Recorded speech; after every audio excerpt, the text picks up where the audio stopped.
Chapter 830. Kanglin City, Changxing Street. From the height of the 16th floor, Enchantress looked at a snack bar on the edge of the street through binoculars. Her expression was calm, indifferent, and full of patience, like a hunter waiting for her prey to take the bait.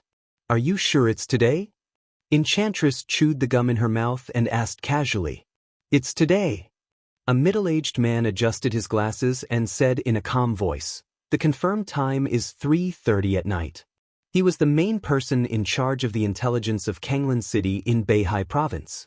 His name was Xianxia, one of the top executives of the Jiang family of Kanglin City. In the Jiang family, he was also in charge of intelligence work and was the second person in charge of the intelligence of the Jiang family. But most of the time, he worked for Mount Dibing and coordinated the intelligence between Mount Dibing and the Jiang family to make the intelligence work of Beihai more detailed. The whole Beihai was generally like this. Mount Dibing would not send direct descendants to personally control the intelligence system of each city. Generally, talents were selected and appointed from within the major sword-holding families. Those who were selected would not only become the person in charge of the intelligence of a city, but also the second person in charge of the internal intelligence system of the sword-holding family. For example, Huangfu Renjie of the Huangfu family in Qiushui. Jiang Xiu of the Jiang family of Kanglin City was the same. Enchantress looked at her watch. It was already 2:50 at night. "Can't you all sit still?" she sneered in a low voice. The old ancestor died more than a year ago, and Di Jiang was expelled. In the eyes of others, the Jiang family is inevitably like a toothless tiger, so they invested a lot of power in Kanglin City. Until now, they have only coordinated. They are more patient. Enchantress was expressionless, but the killing intent on her body was getting sharper. The snack bar in the binoculars was their harvest 3 days ago. The Jiang family secretly controlled an elite of Jifeng sword training school and forced the location of the snack bar from him. However, the elite of Jifeng sword training school did not know who was behind the snack bar. They were not even sure if it was the location of Jifeng sword training school. But for the Wang family of Beihai, as long as they had the location, it was not difficult to trace it. After a deep investigation, the Wang family of Beihai confirmed that the owner of the snack bar had belonged to a special force of Zhongzhou State many years ago and came to Beihai after retirement. Wang Shengxiao personally communicated with Fan Tianyin. The Ministry of State Security of Zhongzhou State took a secret action and used the snack bar as a clue. Most of a detailed intelligence network had appeared in the sight of the Wang family of Beihai. This could be said to be the biggest reward of their search so far. Because this snack bar was the core gathering point established by Zhongzhou State in Kanglin City. Jiang Xiu had squeezed out all the value of that elite of the Jifeng sword training school. According to the information he had provided, they had received a secret order 3 days ago to gather at this snack bar today and coordinate with the major forces to come up with the final plan of action. Coordinate with the major forces. This sentence was enough to show that there was more than one force gathered in the snack bar today.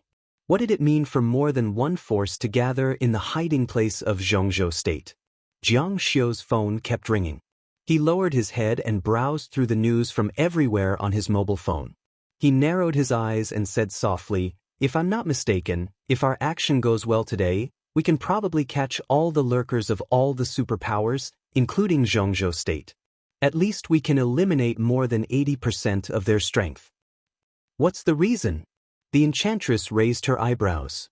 "Because of the current situation of the Jiang family and the geographical location of Kanglin City." Jiang Xiu's voice was still slow, but his eyes flashed with a heart-palpitating coldness. "The Jiang family is in a very bad situation right now. In the past year or so, we have lost 2 invincible realm experts. The old ancestor DK died in the hands of Li Tianlan, and Di Jiang was also expelled and imprisoned. The strength of the Jiang family has been greatly damaged. When the old ancestor was alive, we were faintly the number 1 family among the 7 sword-holding families. With Di Jiang, how glorious was the Jiang family in the past. Without these 2 people, the foundation of the Jiang family is still there. But in the eyes of outsiders, we are inevitably weak. It can even be said that we are the weakest of the 7 major sword-holding families. In addition, the position of Kanglan City in Beihai is very special. It is right in the middle of Beihai province. Across the Kanglan River is the northern part of Beihai. If I want to deal with the Wang family of Beihai, my first target must be the Jiang family in Kanglan City. First, the Jiang family is weak and not strong enough, so I can take advantage of it. Second, as long as Kanglan City is in chaos, it is easy to attract some of the attention of Mount Dibing and pin them down here. Third, when Kanglan City is in chaos to the extreme, its leader can calmly decide to go north and attack Mount Dibing. Even if it fails. Jiang Xiu smiled and suddenly said, south of Kanglan City is Tongtian Port, Chen Clan. He wanted to say something but stopped on second thought. But the enchantress understood what he meant. The Chen clan of Tongtian Port was the weakest among the 7 major sword-holding families. Li Tianlan even destroyed their headquarters with 1 sword stroke, and the elites and experts of the Chen clan were also heavily injured or killed. Even if the total attack on Mount Dibing fails, the allied forces of several superpowers will go south with Kanglan City as the center. The Jiang family is weak, and the Chen clan is even more powerless to fight back. If we go south, Qiushui and Huangfu Renjie might not be clean, right? If we go south, it will be East Island. What a coincidence! In this war, East Island is still the main force. What does this mean? Jiang Xiu patted the enchantress on the shoulder. The enchantress stepped aside. Jiang Xiu looked at the snack bar in the middle of the night through the telescope, narrowed his eyes and said softly, this means that as long as they take down Kanglan City, they will have the absolute initiative. If they go further, they can destroy Mount Dibing. Even if they can't do it, they can take away half of Beihai with Kanglan City as the center.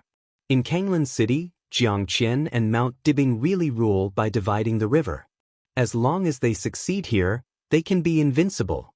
Don't forget that the land of 80,000 square kilometers south of Kanglan River belonged to East Island hundreds of years ago. They have never given up.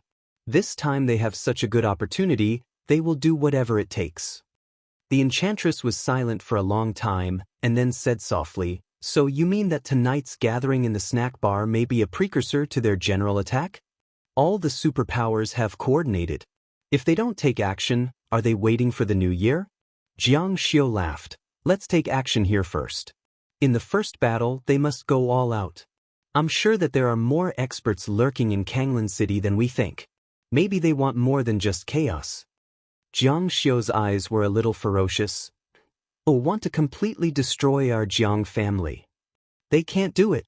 The enchantress's eyes suddenly bloomed with an extremely sharp killing intent. We came at the right time. In that case, let's catch them all directly. Beep. The slightly harsh sound rang for a moment. This was the special ringtone set by Jiang Xiu. His face changed. He looked down at the phone, and his face suddenly became dignified. What's wrong? The enchantress asked slowly. It's a new order from the patriarch. Jiang Xiu looked down at the phone. His tone was very slow, and every word carried extreme pressure and killing intent. Anyone who enters the border of Beihai will die. No matter who it is, no one will be left alive. The enchantress's expression also changed slightly. Anyone who enters the border of Beihai will die. No matter who it is, no one will be left alive? According to the information they had, the lurker in the snack bar was a real major general of Zhongzhou state. Wang Shengxiao must have known this. But he still gave the order. No matter who it was. A blood-red color flashed in the enchantress's eyes, and her eyes gradually became determined. She didn't know what happened in Mount Dibing tonight. But from Wang Shengxiao's order, there was no doubt that the game had escalated. Now it was a real war. Get ready. Kill them all. The enchantress said slowly. I don't think we can defeat them. The muscles on Jiang Xiu's face twitched. After all, the enchantress was one of them, so he didn't feel humiliated, just helpless and angry. The Jiang family of Kanglan was loyal, brave, and fearless. Among the 7 sword-holding families, the Jiang family was always the bravest one, always full of fighting spirit. But now, facing the enemy at his doorstep, he, a core member of the Jiang family, said he couldn't defeat them. This feeling, if the old ancestor was still here, if Di Jiang was still here, Jiang Xiu clenched his teeth and finally smiled bitterly. Even if we transfer people from the family headquarters, it's still too late. Who knows, we might even alert the enemy.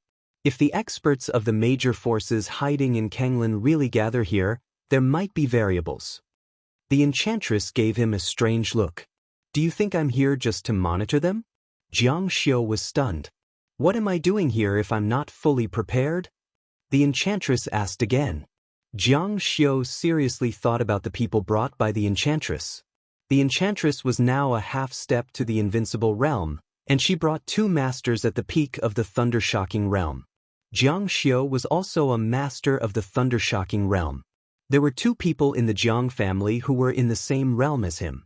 This force was really not weak. However, if he wanted to capture all of them in one fell swoop, it seemed to be somewhat insufficient. It's hard. Jiang Xiu shook his head. It's not hard. The enchantress said blandly, just watch. A group of figures appeared in the telescope. A team of about a dozen people walked together. Everyone was chatting loudly. They were dressed in plain clothes stained with dust, like a group of workers who just got off work late at night. They looked natural, laughing, and walked into the snack bar. 2 middle-aged couples, who seemed to be traveling here, walked in behind the group of workers with their suitcases. The night was quiet. The noisy voices of the workers spread far away in the night. The enchantress raised the corner of her mouth, a little sarcastic. Through the telescope he saw it clearly. When one of the workers put his arm around his workmate's shoulder, a bright light flashed on his wrist. That watch, if the enchantress was right, was called Vacheron Constantine. It was 100% authentic. If this was really a group of workers, then they couldn't afford that watch with a year's salary. The target appeared. The enchantress didn't know who they were, which forces they came from, and what task they had. She picked up the walkie-talkie with some regret and said calmly, "Search for suspicious people within a radius of 3 kilometers from the snack bar." The sound of machine operation came from the walkie-talkie. The staff on the other end was scanning the whole process with the help of military satellites. "Sir, no suspicious targets found." The enchantress nodded and continued, "Expand the range, 5 kilometers." "Sir, no suspicious targets found." The enchantress looked at her watch. There were still 3 minutes before they met. This kind of joint action meeting of all forces was not going to happen. Someone would be late. So, was everyone here? The enchantress switched the channel of the walkie-talkie and whispered, "It's time to send them on their way." But Jiang Xiu asked directly. He had no confidence in his heart. But as a member of the Jiang family, for Mount Dibing, and for Beihai, he would not flinch, even if he was smashed to pieces. "We don't need you." The enchantress shook her head and said, "Just watch." "You want to do it yourself?" Jiang Xiu thought the enchantress was crazy. "We don't need me." The enchantress said flatly, "If it's a normal arrest, we all have to do it. That's why we prepared a lot of people. But the patriarch has a new order to kill all of them here. In this way, things are easier. Shenzhou has Firmament, Qiushui has Xiaohuang, and Mount Dibing also knows the importance of Kanglan. My strength is not as good as Firmament and Xiaohuang. How can I come here alone?" Jiang Xiu's eyes lit up slightly. "There are experts from Mount Dibing secretly accompanying you? Who is it?" The enchantress chuckled and said, "Do you know Firmament?" "Firmament?" Jiang Xiu was stunned. "He is still in Xingzhou." "I mean, do you know Firmament's identity in the Wang family of Beihai? Not his current identity, but his previous identity." Firmament's previous identity in the Wang family of Beihai. Jiang Xiu was in a trance. Firmament was now the vice commander of the Beihai Corps. In the case that the patriarch was only in name in the Beihai Corps, he could be said to be the highest officer of the hundreds of thousands of troops in the Beihai Corps. He had a high position and was only under one person. Wang Shengshao could be said to have absolute trust in him. What about before Firmament became the vice commander of the Beihai Corps? Why did Wang Shengshao trust him so much? It was because of Firmament's identity. There were many experts in the Wang family of Beihai. Almost every expert of the thunder-shocking realm had their own duties. They were either appointed internally or sent out. The enchantress had been sent out to the Sky Academy in Huading. Firmament could be said to be the top expert in the entire Mount Dibbing. He was the top expert of the half-step invincible realm. But he was also a special person. Before Xia Huang appeared, Firmament could vaguely be regarded as the first person under the invincible realm in Mount Dibbing. But he did not hold any official position in Mount Dibbing, nor was he sent out. Although he occasionally dealt with some things for Mount Dibbing, most of the time, he stayed with Wang Xingxiao. He was like an idler, or in other words, a bodyguard. The Dark World was very familiar with the style of the Wang family of Beihai, so no one dared to look down on Firmament. For people like Firmament, the Dark World called them protectors. They were the protectors of the future patriarch of the Wang family of Beihai. They were the most trusted bodyguards of the patriarch and the future patriarch. They were the top expert of the half-step invincible realm. When the Wang family of Beihai was at its peak, there were even protectors of the invincible realm. Firmament was Wang Xingxiao's protector. Protector? Jiang Xiu took a deep breath and asked softly. Yes, protector. The enchantress smiled. Firmament is Wang Xingxiao's protector? Everyone knows this. Old Master Heaven's Saber DK was the protector of the old patriarch. Your Jiang family must know this. She lowered her head and adjusted the channel of the walkie-talkie. She said lightly, but so many years have passed.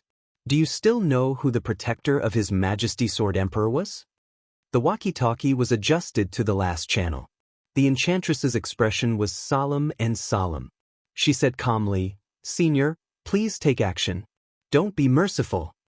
Jiang Xiu's expression changed dramatically. She suddenly turned around and looked out of the window. In an instant, the dead night outside the window was suddenly illuminated by endless light. The light surged wantonly in the night, surging endlessly. Tens of thousands of blue electric arcs shrouded the deep sky, illuminating everything in the city. The world seemed to become quiet for a moment. The vast lightning filled the world. In an instant, the boundless lightning condensed into a beam of light that penetrated the night sky. It was like a divine punishment above the ninth heaven. The extremely dazzling lightning suddenly expanded and smashed directly into the center of the snack bar. There was a loud bang. The entire street was shaking violently, and the originally brightly lit snack bar was completely pulverized in an instant. Countless lightning bolts spread out with incredible aftershocks, destroying the street lamps and lifting up the streets. Dense cracks appeared on the huge buildings nearby, and they were on the verge of collapse. Everything happened in just 3 to 5 seconds. Jiang Xiu looked at the ruins of the snack bar. It was quiet and dead silent. Major General of Zhongzhou State? Jifeng Sword Reigning School? The Vatican? Wuji Palace? The Jiang family of South America? Were they going to kill the experts of the Jiang family? Maybe. They might have existed. But now everything was gone. Even the corpses had turned into powder and drifted with the dust of the ruins. The lightning that was constantly spreading quickly disappeared. The street was quiet again. Jiang Xiu opened his eyes wide and was dumbfounded. He finally remembered who the protector of His Majesty Sword Emperor was. The old patriarch of the Wu family in Xingzhou. Wudi. Code Name Punishment. Chapter 8:31. When he was woken up by the urgent ringing of the phone, he felt dizzy. The scenes in his dream and reality were mixed together, and he was in a daze. Chen Fangqing opened his eyes and let the phone ring. He couldn't come back to his senses for a while. He had been in a high position for many years and worked hard. He was as steady as a mountain at the top of the world. He had experienced all of these. As he grew older, he felt more powerless. The healthcare doctor had clearly explained his physical condition. His blood sugar was very low. Recently, he even had some symptoms of mental weakness. Chen Fangqing also wanted to pay attention to it, but when he was busy, how could he pay attention to it? The phone kept ringing. After the call was automatically hung up because no one answered, the other party immediately called again. Chen Fangqing shook his head fiercely and finally woke up from the confusion. He looked at his watch. It was 4:15 at night. It was less than 2 hours since he fell asleep. Chen Fangqing sat up shakily to find his phone. The person who could call his private phone at this time was definitely not an ordinary person. What they said was also not ordinary, so he couldn't be angry. The phone rang for a while. Then it rang again. Chen Fangqing frowned and suddenly felt a little uneasy. He took out his phone from his bag and looked at the phone number on the screen. His eyes changed and he instantly woke up. The phone was automatically hung up because no one answered. On the phone screen, there were already 9 calls from Li Huaqing. What happened? Chen Fangqing glanced outside. It was quiet outside the window. If something big happened, his secretary should wake him up as soon as possible. The phone rang again. Chen Fangqing frowned tightly, took a deep breath, and calmly answered the phone. "President, it's me. Prime Minister, I'm on the way to Dragon Lake Park. Come here immediately. Let's meet at Qi's house."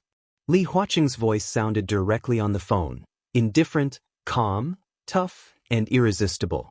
In Chen Fangqing's impression, this seemed to be the first time that Li Huaqing spoke to him in such a tone. He nodded and just wanted to say something, but Li Huaqing had directly hung up the phone. Chen Fangqing's heart slightly sank. He vaguely guessed something. Dragon Lake Park. The location and the people were enough to provoke his sensitive nerves. Longhu Park was not a park, but a place where many incumbent and retired councillors and even retired directors of Zhongzhou State lived. The well-proportioned villas in the park represented a strong influence in Yuzhou, even the entire Zhongzhou State. As for Elder Qi and the Qi family, even though they had retired for many years, they were still considered the top family in Longhu Park. Elder Qi's full name was Qi Jingdong. More than 20 years ago, he used to be the first deputy minister of the army headquarters of Zhongzhou State, the Minister of National Defense, and concurrently the Minister of Security. He was a leader who still had a strong influence in the Prince Group. It could even be said that he was one of the current flag figures of the Prince Group. The biggest thing the old man did a few years before his retirement was to secretly launch a big plan after the collapse of the Li family. Hibernation plan. The hibernation plan of the Wang family of Beihai. In the middle of the night, Li Huaqing asked him to go to the Qi family's house. There was no doubt that something had happened to North Sea again. Something happened again. There was no end to it. Chen Fangqing felt agitated. He really didn't understand the significance of the Wang family of Beihai to Zhongzhou State. Maybe it had made contributions before, but now it was all a mistake. It was a mess and it was endless. It made trouble every 2 or 3 days. It was a tumor, a bully, and it didn't know what was good for it. Chen Fangqing gritted his teeth, put on his clothes, and asked someone to prepare the car. He didn't bring his secretary, but just took the driver to Longhu Park. The interior of Longhu Park was brightly lit. The president visited Longhu at night without hiding his whereabouts. At this time, many people in the park had already been alarmed. Even some councillors who were not well informed did not know what had happened until now. When Chen Fangqing's car was about to enter the gate of Longhu Park, a black Hongqi slowly drove out from the gate. One in and one out. The 2 cars tacitly stopped at the gate. Chen Fangqing opened the window, squinted, and kept his composure. The window of the Hongqi rolled down. Yi Dongxing waved from the back of the car with a smile, but his eyes were unusually cold. "Prime Minister, what brings you to Longhu Park so late at night?" This was a question that he already knew the answer to. Others might not know about what happened in Beihai, but it was impossible for Yi Dongxing not to know. He even knew the news earlier than Li Huaqing. It was more likely that Yi Dongxing already knew a lot of things before it happened. Chen Fangqing's mouth twitched, and he said with a faint smile, "It should be related to Beihai." "Why? General Yi still doesn't know what happened." "Beihai, then North." Yi Dongxing repeated, smiled, and said faintly, "It's just a small matter in Beihai. I didn't expect the president and the prime minister to be alarmed. It seems that the 2 of you are very concerned about the matter in Beihai." "General Yi thinks this is a small matter?" Chen Fangqing stared at Yi Dongxing's eyes. To be honest, he still didn't know what happened. This was obviously a bit abnormal. Elder Qi was the leader of the Prince Group, and he could be said to be the leader of the chess game in Beihai. But now that something happened in Beihai, he informed Li Huaqing and he didn't inform him until now. This seemed to mean that Elder Qi was very dissatisfied with him. How could what happened in Beihai be a small matter for Elder Qi to show such an attitude? And if it was a small matter, how could Yi Dongsheng go out now? Looking at the direction of the driver's turn signal, that road was obviously going to the army headquarters.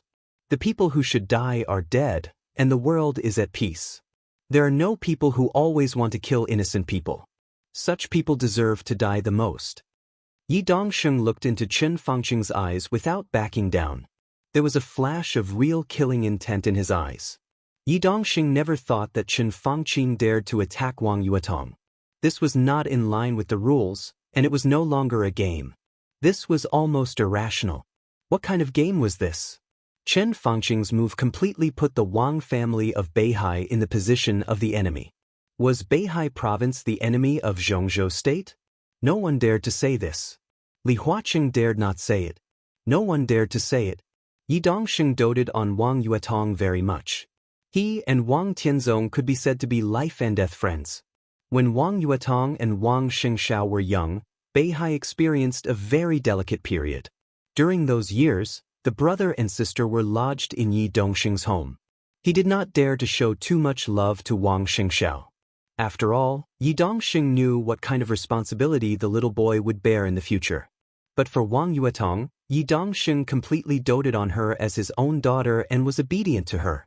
Otherwise, Wang Xianxiao would not have visited the Yi family in Yuzhou as soon as he learned that Wang Yuetong had left Beihai more than a year ago.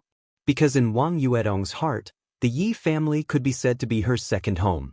Now, in Yi Dongsheng's mind, Chen Fangqing's so-called termination plan almost meant that Chen Fangqing wanted to kill his daughter. No matter how gentle and generous he was, he could not turn a blind eye to it. What do you mean, General Yi? Chen Fangqing subconsciously avoided Yi Dongsheng's eyes and said in a low voice. You don't understand? Yi Dongsheng laughed. His smile was a little weird. In the dark night, his face, which was illuminated by the light, looked extremely domineering and ferocious. If you don't understand, think about it yourself. As he spoke, he raised the window. When the window was about to close, Chen Fangqing vaguely heard Yi Dongsheng murmur to himself, I gave you face, but you don't want it. Chen Fangqing's facial muscles suddenly twitched for a moment, and his face turned livid. Yi Dongsheng did not show any courtesy. The window was closed, and the red flag directly flew away. Chen Fangqing was silent for a long time before he slowly said, Let's go. In the eyes of countless people, the Prime Minister's car slowly stopped in front of building number 11 in Longhu Park. Li Huaqing's car was already parked at the door. The housekeeper of building number 11 immediately welcomed Chen Fangqing in. Prime Minister, the President and Senior Qi are in the study. The housekeeper whispered. Chen Fangqing smiled and said thank you. Without leading the way, he walked to the study with familiarity. The door of the study was unlocked, and it was quiet inside. Chen Fangqing hesitated and pushed open the door of the study. A thick cloud of pungent smoke drifted over. Chen Fangqing's mind was blank for a moment. He slowed down his breathing and walked into the study. The light in the study was on. Li Huaqing and an old man who was old but still burly were sitting on the sofa, smoking silently. President, Senior Qi. Chen Fangqing sat down on the sofa, and there was a look of inquiry in his eyes. What's going on? Then I should ask you. Li Huaqing suppressed his anger, and his calm tone was more like a low roar. Prime Minister, what have you been doing in North Sea recently? What do you mean? Chen Fangqing raised his eyebrows. I've said it before, I've told you again and again, let nature take its course in North Sea. We've done what we should do, and there's no need to do anything else. Wang Qinglei has arrived in Italos, and his action is considered smooth. That's good, and there's no need to do anything else. But what about you? Prime Minister, tell me, what is the termination plan? Li Huaqing suddenly stood up and paced left and right in the study. His tone was a little exasperated. Chen Fangqing's hand holding the teacup suddenly trembled, and he narrowed his eyes. The termination plan was exposed? Why was it exposed? Our people, he put down the teacup. Were our people exposed in North Sea? Exposed? I was about to be uprooted. Overnight, Overnight we lost 4 major generals. 4 senior colonels, and lieutenant colonels lost nearly 30 people. Because of your termination plan, they are all dead, all killed. We lost 1/3 of our pawns in Zhongzhou state at once, and the major forces also suffered heavy losses. Wang Xianxia has issued an order that anyone who enters the border of North Sea without permission will die, whether they are agents of Zhongzhou state or others. The Wang family of Beihai is killing people. Bastard! Chen Fangqing's body suddenly shook, and he flew into a rage. He slapped the tea table hard, and his anger soared to the sky. He doesn't know the immensity of heaven and earth. He rebelled. North Sea is the territory of Zhongzhou state. For Zhongzhou state, there is no border. Who gave him the guts to kill 4 major generals just like that? Lawless, what does he want to do? What does Mount Dibing want to do? Does he really think that Zhongzhou state doesn't dare to destroy them? Destroy them? Li Huaqing glanced at him coldly. Tell me, why do we want to destroy Mount Dibing? Tell me, why do we want to kill Wang Yuetong? Chen Fangqing's momentum suddenly stagnated, and he couldn't speak for a while. He finally understood why Elder Qi was dissatisfied with him. For major generals, dozens of colonels, countless pawns, and men of sacrifice, they were all killed in one night. Zhongzhou state's painstaking efforts for more than 20 years suddenly suffered an unprecedented heavy loss. And this was exactly what happened after he visited Elder Qi not long ago and got the highest command authority. He thought that the termination plan was right. But he didn't expect that the termination plan would be exposed so quickly. He didn't expect that Wang Xianxia would really dare to kill people. For major generals, the other party was undoubtedly declaring war. Chen Fangqing's eyes were red. At this moment, there was only one thought left in his mind. The Wang family of Beihai deserved to die. Mount Dibing deserved to die. I led them for more than 20 years. I was the one who proposed the hibernation plan. I asked them to lurk in Beihai, wait for the cold winter to pass, wait for spring to bloom, wait for them to wake up. Elder Qi's deep voice was unhurried as he thought. They do wake up now, but after they wake up, how can it be spring? It's simply sure hell. The termination plan. This plan is too much. Chen Fangqing's face suddenly twitched. His heart was bleeding, but he gritted his teeth. The termination plan is necessary. Life and death politics has always been the most dangerous and the craziest. Things haven't come to that point, so why do we have to go to extremes? You kill Wang Yuetong today, and you dare to kill Wang Xianxia tomorrow. Mount Dibing is gone, and Beihai province is fragmented. What's the point for us? Since more than 20 years ago, the hibernation plan has been very clear. Mount Dibing needs to be weakened, and Beihai can be turbulent, but Mount Dibing can't disappear in a short time. What we want is an obedient Wang family of Beihai, not a complete annihilation of the Wang family of Beihai. Prime Minister, your means are too fierce, and the new patriarch of the Wang family of Beihai is too young. Major General? It's nothing to kill a major general. If you continue like this, once he sees that you want to destroy the Wang family of Beihai, he will even dare to kill you. For people in a desperate situation, there is never a need to think about destroying indiscriminately. Elder Qi said with a wry smile, if it really comes to that, he can just press a button, and the entire Beihai and the northeast of Zhongzhou state will become ruins. In that case, even if the Wang family of Beihai is gone, we will still lose, completely lose. There's no need to continue. Li Huaqing shook his head. The termination plan is aimed at Wang Yuetong. She is Wang Xianxiao's sister. Even if she left Mount Dibing, she is still a core member of Mount Dibing. The Prime Minister's approach has made Wang Xianxia lose hope. He killed 4 major generals, not as a warning but as a declaration of war. He took a deep breath, clenched his fists tightly, and suppressed his inner irritation. A real declaration of war, either you or I die. He doesn't want to go back. Prime Minister, are you satisfied with this result? Chen Fangqing's face was gloomy. This time, the reaction of the Wang family of Beihai was too fierce. The actual significance of this matter was even more significant than Wang Xianxiao's posture of not hesitating to fight. Because at that time, everything was just an attitude. Tonight, the 4 major generals and countless elites were talking about the action of the Wang family of Beihai. There was no turning back. Mount Dibing had no intention of turning back. They would not stop until one of them died. It's too late. Li Huaqing said quietly, it's too late to say anything now. Prime Minister, things have come to this point. What else do you want to say? Chen Fangqing, whose face was a little pale, moved the corners of his mouth and was about to speak. A cell phone beep suddenly rang. He silently took out his cell phone. The locked cell phone screen lit up and there was a text message on it.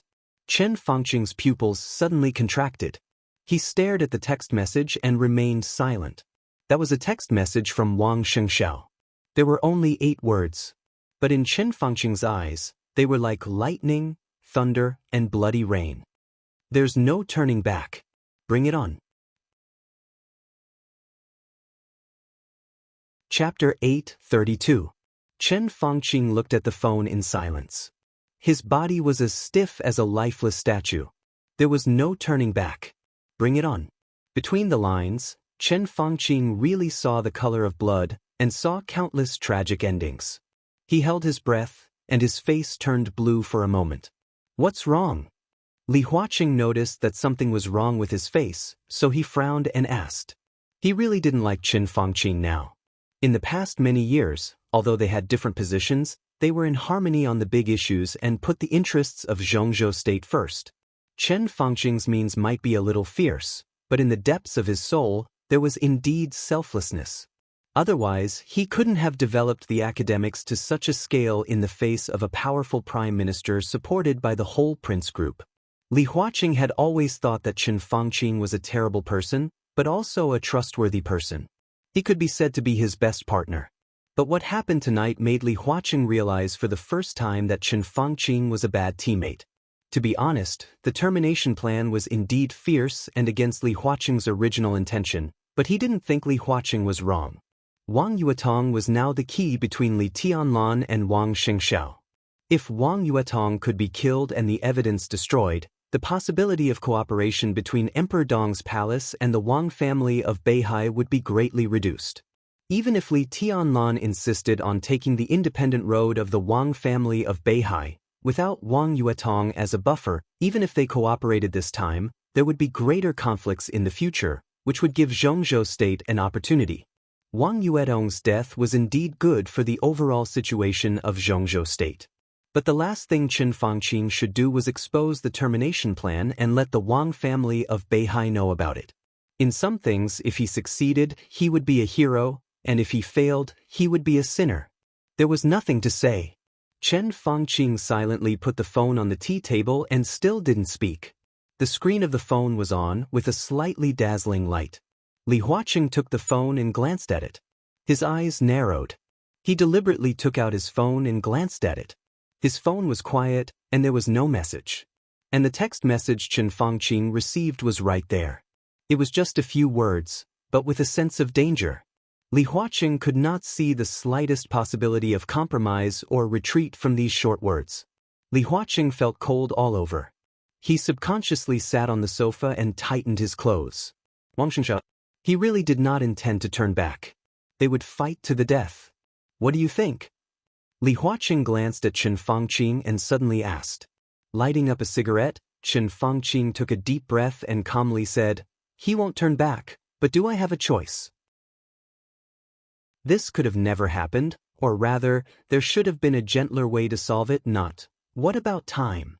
Chen Fangqing directly interrupted Li Huaqing's words. There is a gentler way, but it requires time. Do we have time? We didn't. I am not referring only to the question of our term of office, but also to the south. Emperor Dong's palace is growing, and they have now begun to cooperate. The Wang family of Beihai does not agree with us to attack Emperor Dong's palace, and Emperor Dong's palace does not agree with us to attack the Wang family of Beihai, because this is the foundation of their foothold. We can spend a lot of time to slowly weaken the Wang family of Beihai by so-called gentle means. What about Emperor Dong's palace? The speed of Emperor Dong's palace's development will definitely be faster than the speed of weakening the Wang family of Beihai. At that time, the Wang family of Beihai will still exist, and Emperor Dong's palace will become another behemoth. We don't have time. Chen Fangqing's tone was a little agitated. What about now? Li Huaqing said coldly, the current situation is even worse. Have you thought about the consequences if we completely turn against each other? What you said may make sense, but it doesn't mean that what you are doing now is right. We have no choice. Chen Fangqing said blandly. Li Huaqing was so angry that he laughed. Is this the so-called shirking of responsibility? You can make wrong decisions when you have no choice? You can make excuses for everything when you have no choice? Your termination plan is to kill Wang Yuetong, Wang Xianxiao's sister, the little princess of the Wang family of Beihai. If the Wang family of Beihai can't even protect such a person, what's the need for it to exist? Now your plan has been exposed, Wang Yuetong has not been found, and Mount Dibing has gone crazy. They are killing people now.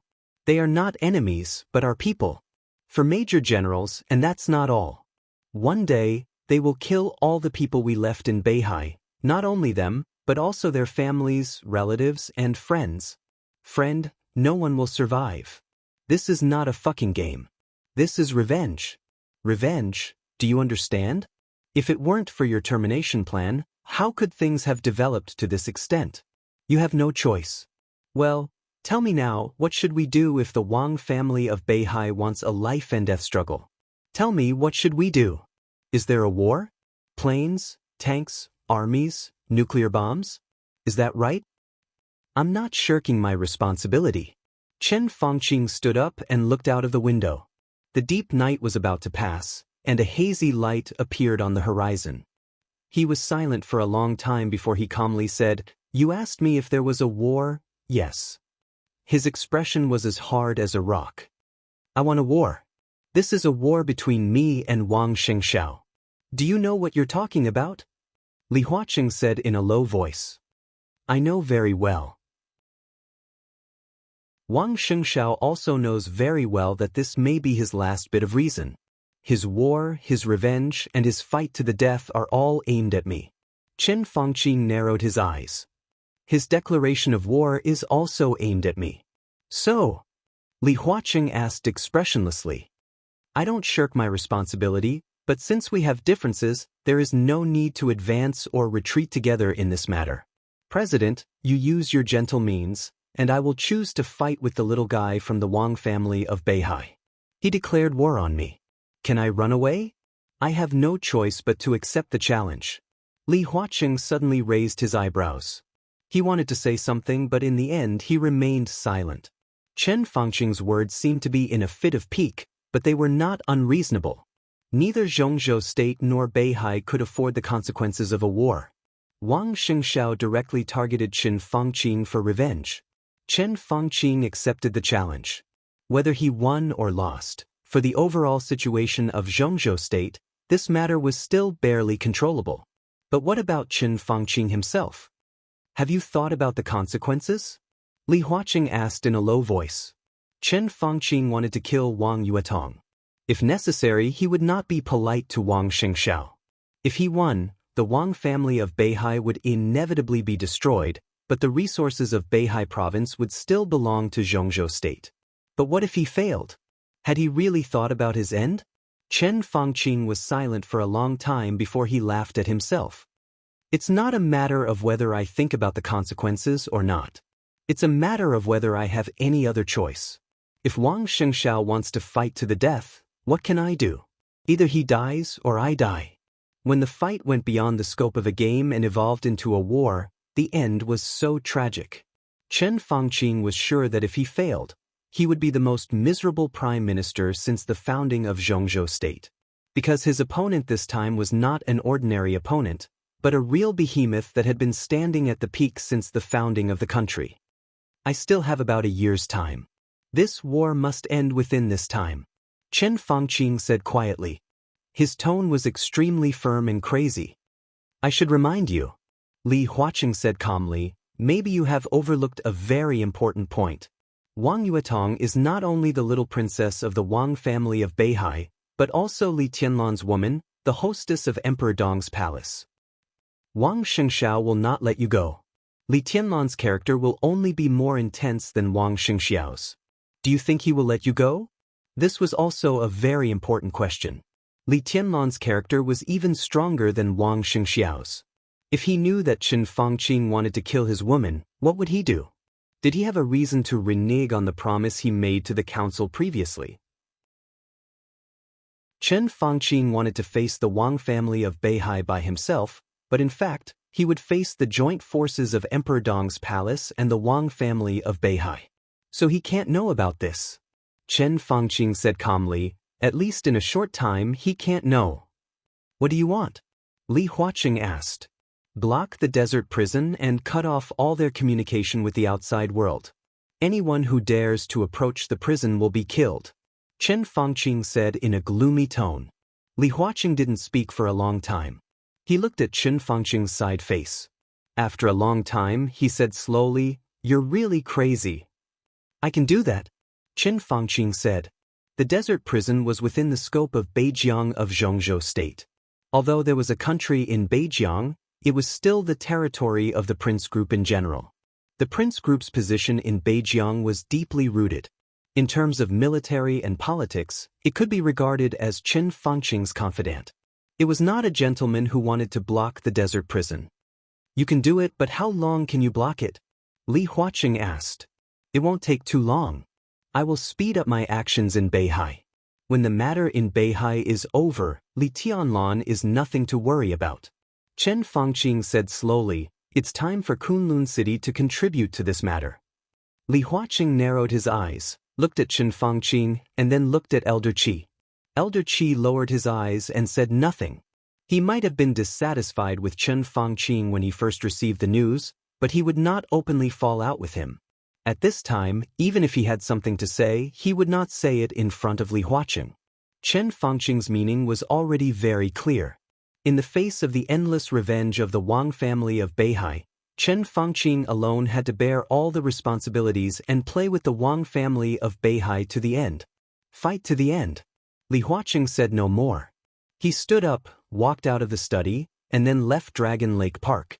Chen Fangqing stood in front of the window, watching Li Huaqing's car getting farther and farther away.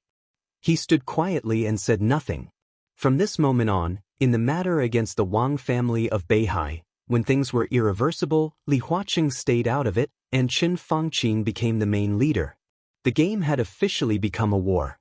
It was completely different from before. If he lost, he would bear all the responsibilities and all the bad consequences. If he won, no one could take any credit from him. Chen Fangqing slowly turned around, took out his mobile phone, and dialed Wang Qinglei's number. Chapter 8:33. The night sky was high in Italy in winter, and the air was cold. Wang Qinglei stood on the balcony of the top floor of the hotel, looking up at the night sky. Countless stars twinkled in the pure and deep sky, like pairs of eyes in the darkness. He stared at the starry sky. The starry sky seemed to be staring at him. Just like the current dark world. The whole dark world was paying attention to his visit to Europe. He was also paying attention to the dark world silently. They were testing and observing each other. Car lights lit up downstairs of the hotel. A row of cars slowly drove out of the hotel and merged into the traffic of Qiqiu City. Standing in Wang Qinglei's position, whether he looked at the stars in the sky or the traffic on the ground, they were all so small and so dazzling. This should be the last test. Wang Qinglei squinted and looked at a bodyguard beside him. The bodyguard nodded silently. At the beginning of Wang Qinglei's visit, he was always by Wang Qinglei's side, wearing a black cloak that covered his whole body. No one knew his identity or his appearance, but Wang Qinglei gave him unimaginable trust and was almost inseparable from him all day long. When Wang Qinglei was facing the heads of the major families in France, when he was having dinner with the Queen in England, and when he was meeting with Grand Duke Paul in Rothschild, he was always by Wang Qinglei's side. Other than that, Wang Qinglei did not bring a second bodyguard with him on this visit. This was enough to show the powerful strength of this bodyguard. The superpowers in the dark world who had been observing Wang Qinglei even thought that this black-cloaked man had the strength no less than that of an invincible realm expert. It's really annoying. Wang Qinglei lit a cigarette, recalled the trip in the past few days, and shook his head helplessly. The Vatican, the Jiang family of South America, Jifeng's sword reigning school, and Wuji Palace. Plus Wang Qingle. This was equivalent to the cooperation between the four superpowers and Zhongzhou state, which involved the interests of Europe, America, East Island, and Zhongzhou state. It was a big gamble to plot against Beihai. At present, the cooperation of several superpowers had begun, but all parties were still testing each other until the end. This could be said to be asking a tiger for its skin, but the huge benefits forced them to make the decision to cooperate. Wang Qingle didn't dare to fully trust the four superpowers. The four superpowers didn't trust each other very much, and they didn't dare to fully trust Wang Qingle. Cooperation, coordination, negotiation, discussion. The suspicions were slowly dispelled, and everyone worked together with sincerity to achieve the desired results. Over the past few days, Wang Qingle had met many people. Most of them were the spokespersons and representatives of the four major organizations. The meeting was like a game. He showed his sincerity bit by bit and was accepted by the other party. He went all the way to Italos and Seven Hill City. The next stop was the European sanctuary in Chichio City. He would meet the real giants of the four forces there and formally discuss how to launch a war against Mount Dibbing. There's no need to be dissatisfied. The more cautious they are, the more we look forward to it. This means that they really value this cooperation. The black-cloaked bodyguard said lightly. He took a step forward and stood side by side with Wang Qingle on the balcony. He pulled down the cloak on his head. A handsome and peaceful young man's face appeared under the night sky. It was Wang Xiaoyao's face. It's not that I'm dissatisfied. It's just that I can't wait any longer. We don't have much time left. Before this, we were the ones testing them. Now it's them testing us. A lot of time has been wasted in testing each other. Wang Qingle shook his head. The opportunity is fleeting. We're anxious and so are they. Wang Xiaoyao said lightly, for each other, we all have interests that we can't let go of. Wang Qingle nodded. What Wang Xiaoyao said made sense. Only a few people knew that this was the so-called joint action of the four major organizations. On the surface, it seemed that the Vatican was leading. But in fact, all this had little to do with the Vatican. To be exact, the four major organizations were Knights Templars, the Jiang family of South America, and the two martial arts forces in East Island. And Knights Templars was no longer the Knights Templars of the Vatican. It was His Majesty's Knights Templars. Once North Sea changed, His Majesty wanted everything that North Sea had in Europe, including Rothschild. With his strength, after absorbing everything, he would be able to become a behemoth that could compete with the Vatican in Europe and truly stand at the top of the world. And what the Jiang family of South America needed was His Majesty's ally to help them sweep away all the obstacles in America, such as the Heroes Club, the Men in Black, the Fantasy World, and even Lin Fengting, the top expert in the Dark World. If they helped His Majesty fight against Beihai, His Majesty would naturally give them enough rewards in America in the future. Jifeng's sword reigning school and Wuji Palace wanted half of Beihai, or the whole Kunlun city. Half of Beihai belonged to East Island hundreds of years ago. If they could take it back, in their view, it would be the unification of East Island's territory. Even if they couldn't take half of Beihai, taking Kunlun City and controlling the dark power of Zhongzhou State was also a great temptation for them. In the final battle of Heaven Capital more than 3 years ago, Zhongzhou State used all its power to plot against East Island, which finally benefited the purgatory of Heaven Capital. Now East Island also wanted to plot against Zhongzhou State with all its power. And Wang Qingle and Wang Xiaoyao wanted Mount Dibbing. They were all big interests. Interests that were so big that no one could give up. So no one would leave this war.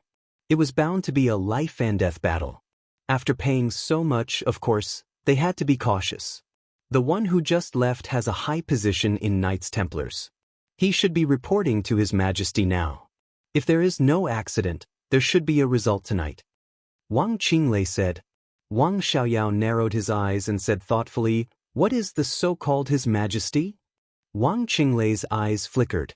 He was obviously very curious about the identity of His Majesty, but he had no clue. I don't know. I've asked someone to check, but I can't find anything. This man is scheming and shrewd, and he has a big plan. When his identity is exposed, no one can stop him. Wang Xiaoyao sneered. Before he could speak, an incomparably soft light suddenly filled the night sky. A large area of Xianxia City was completely illuminated in an instant. The light kept spreading, almost covering the whole Xianxia City. Wang Qinglei turned his head and looked at the direction of the light with a playful expression. Is that the Holy Land? Wang Xiaoyao looked at the light and asked. Yes. Wang Qinglei said, it's also a welcome ceremony. The holy light comes and the trial begins. This group of charlatans pay attention to everything they do. Let's go. Wang Xiaoyao turned and walked out of the balcony. Wang Qinglei took out his mobile phone to prepare the car. Tonight would be the last night of his visit to Europe. The final place was number 2 Angel Street in the Holy Land. A place that was not marked in Xianxia City. There was a place that made the heretics all over the world pale. The Vatican's tribunal. The Knights Templars initiated the trial of Beihai province in the name of the Vatican, and the final place of the negotiation was the famous Holy Court conference room in the Vatican's tribunal. This conference, at first, was called the Trial Conference. The soft and pure light dispersed the night and spread like water.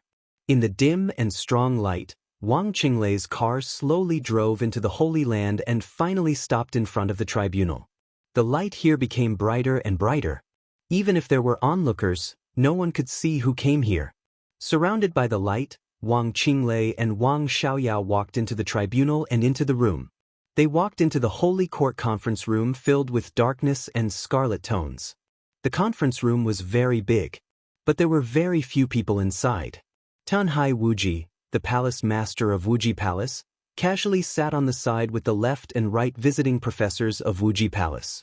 Opposite him was Yagyu Kurasumi, the master of Jifeng Sword Training School, and the 2 deputy masters of Jifeng Sword Training School. Above the 2 of them, Moraid, the current Grand Knight of Knights Templars, sat with a smile. When he saw Wang Qinglei come in, he stood up and made a gesture for him to sit down. Wang Xiaoyao, who had put on the black cloak again, looked up and quietly observed the murals in the conference room. The murals were vivid. In front of him, an angel with broken wings pierced the heart of the devil with a holy sword. The murals were surrounded by a dark red color, like blood. Wang Xiaoyao looked at the scene in front of him and was a little fascinated. Wang Qinglei calmly sat at the conference table and said in a deep voice, "Where is His Majesty?" His Majesty has a little disagreement with the Jiang family of South America. He is solving this matter and will come soon. Moraid smiled apologetically. He asked me to apologize to you on his behalf. The 2 invincible realm grandmasters of East Island and Wang Qinglei frowned at the same time. At this time, His Majesty had a disagreement with the Jiang family of South America? What kind of disagreement? The newly advanced invincible realm expert, Jiang Guochu, seemed to have been very respectful of His Majesty. What on earth happened to make them disagree? Don't worry, it's just a little misunderstanding with the Jiang family of South America. It can be easily explained. I can guarantee that this little thing will not change our plan. Even if there is a change, it's good. Moraid said with a smile. Wang Qinglei nodded and said calmly, "Anyway, I hope it's done as soon as possible." Of course. Before Moraid could speak, a voice rang out from outside the conference room.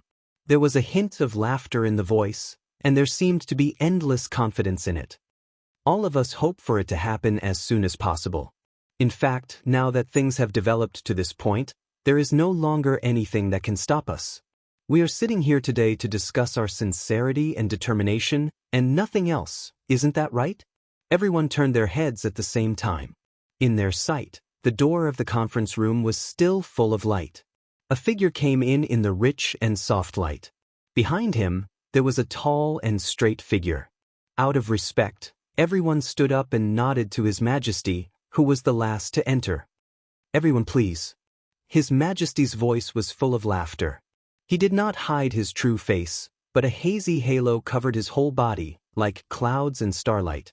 Even the several invincible realm experts who were sitting could not see through His Majesty's face. He waved his hand and motioned for everyone to sit down. When he passed by Wang Xiaoyao, he paused, looked at him seriously, and said with a smile, "I'm impolite. Your Highness, please sit down." "How did you know it was me?" Wang Xiaoyao slowly turned around and took off his cloak. His Majesty looked at Wang Xiaoyao, smiled, and said nothing. His Majesty looked at Wang Xiaoyao, smiled, and said nothing. The tall figure who came in behind him moved a chair and put it beside Wang Xiaoyao. Everyone's pupils contracted for a moment. What does this mean? Wang Xiaoyao narrowed his eyes and did not look at the chair.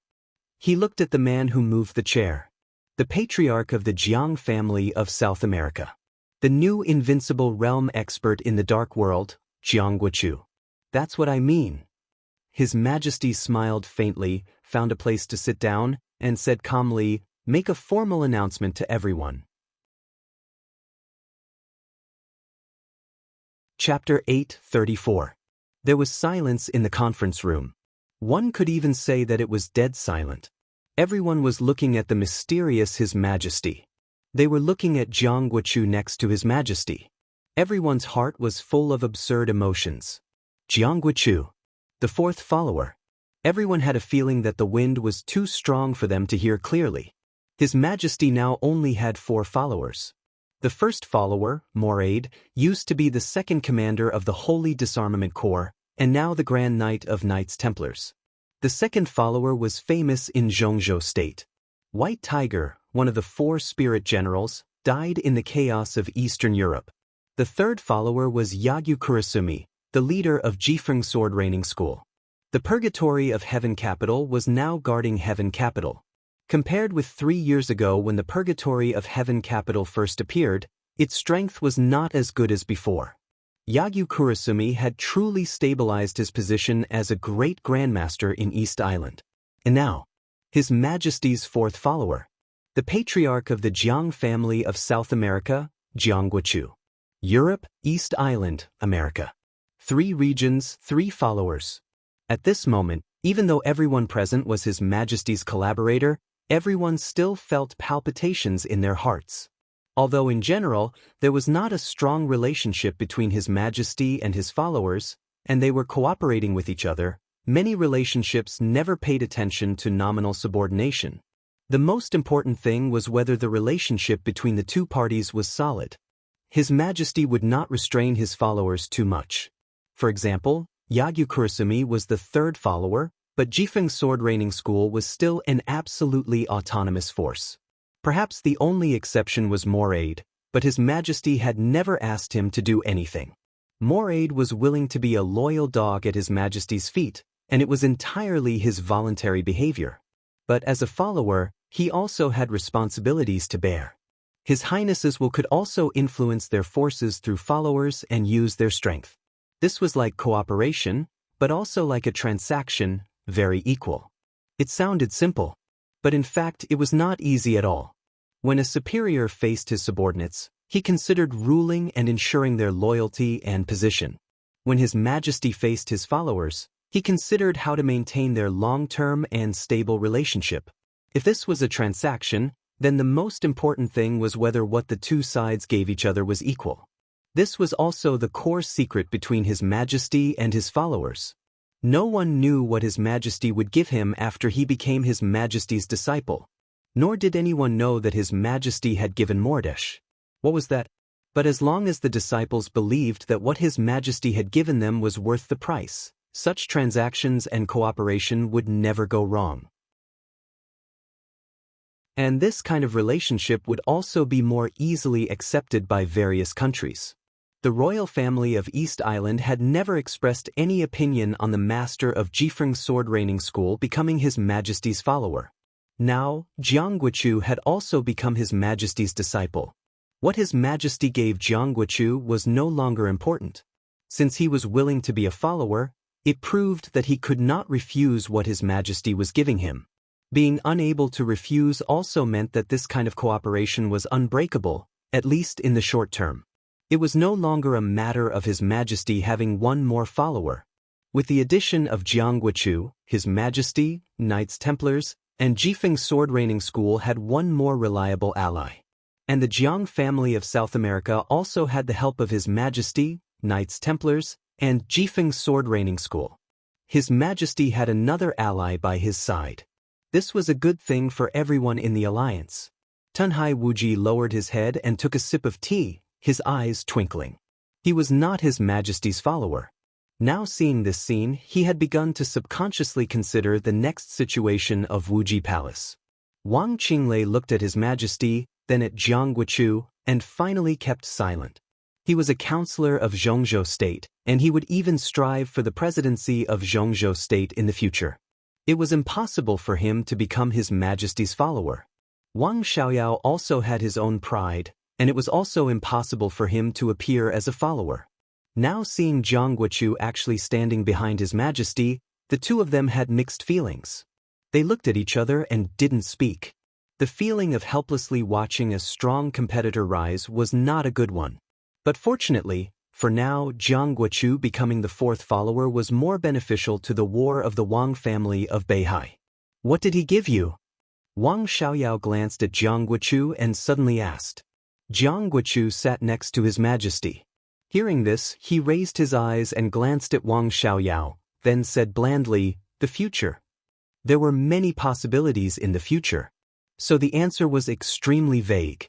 Wang Xiaoyao shrugged and took a deep look at him, speechless. Jiang Guochu's expression was calm and peaceful. What His Majesty gave him was indeed the future. His future and the future of the Jiang family of South America. Within 5 years, His Majesty promised to make him really close to the threshold of the peak of the invincible realm. And it could be foreseen that this alliance would not disappear at the moment. Jifeng's sword reigning school, the Jiang family of South America, Knights Templars, this was just the beginning. It already looked extremely beautiful. There would be more people, more forces joining this alliance. There was no rule here. There were only interests and mutual cooperation. Interests were the eternal theme. Perhaps one day in the future, this alliance would disband because of internal strife. But with His Majesty, these days would not come. As for the further future, at that time, no matter what the alliance did, the Jiang family of South America would get enough interests and would not lose anything. The name of a follower sounded unpleasant, but compared to interests, these were not worth mentioning. Congratulations, Your Majesty. A hoarse voice with a thick Nordic accent rang out. The already gloomy atmosphere in the conference room seemed to darken even more. The hoarse voice echoed slightly and silently.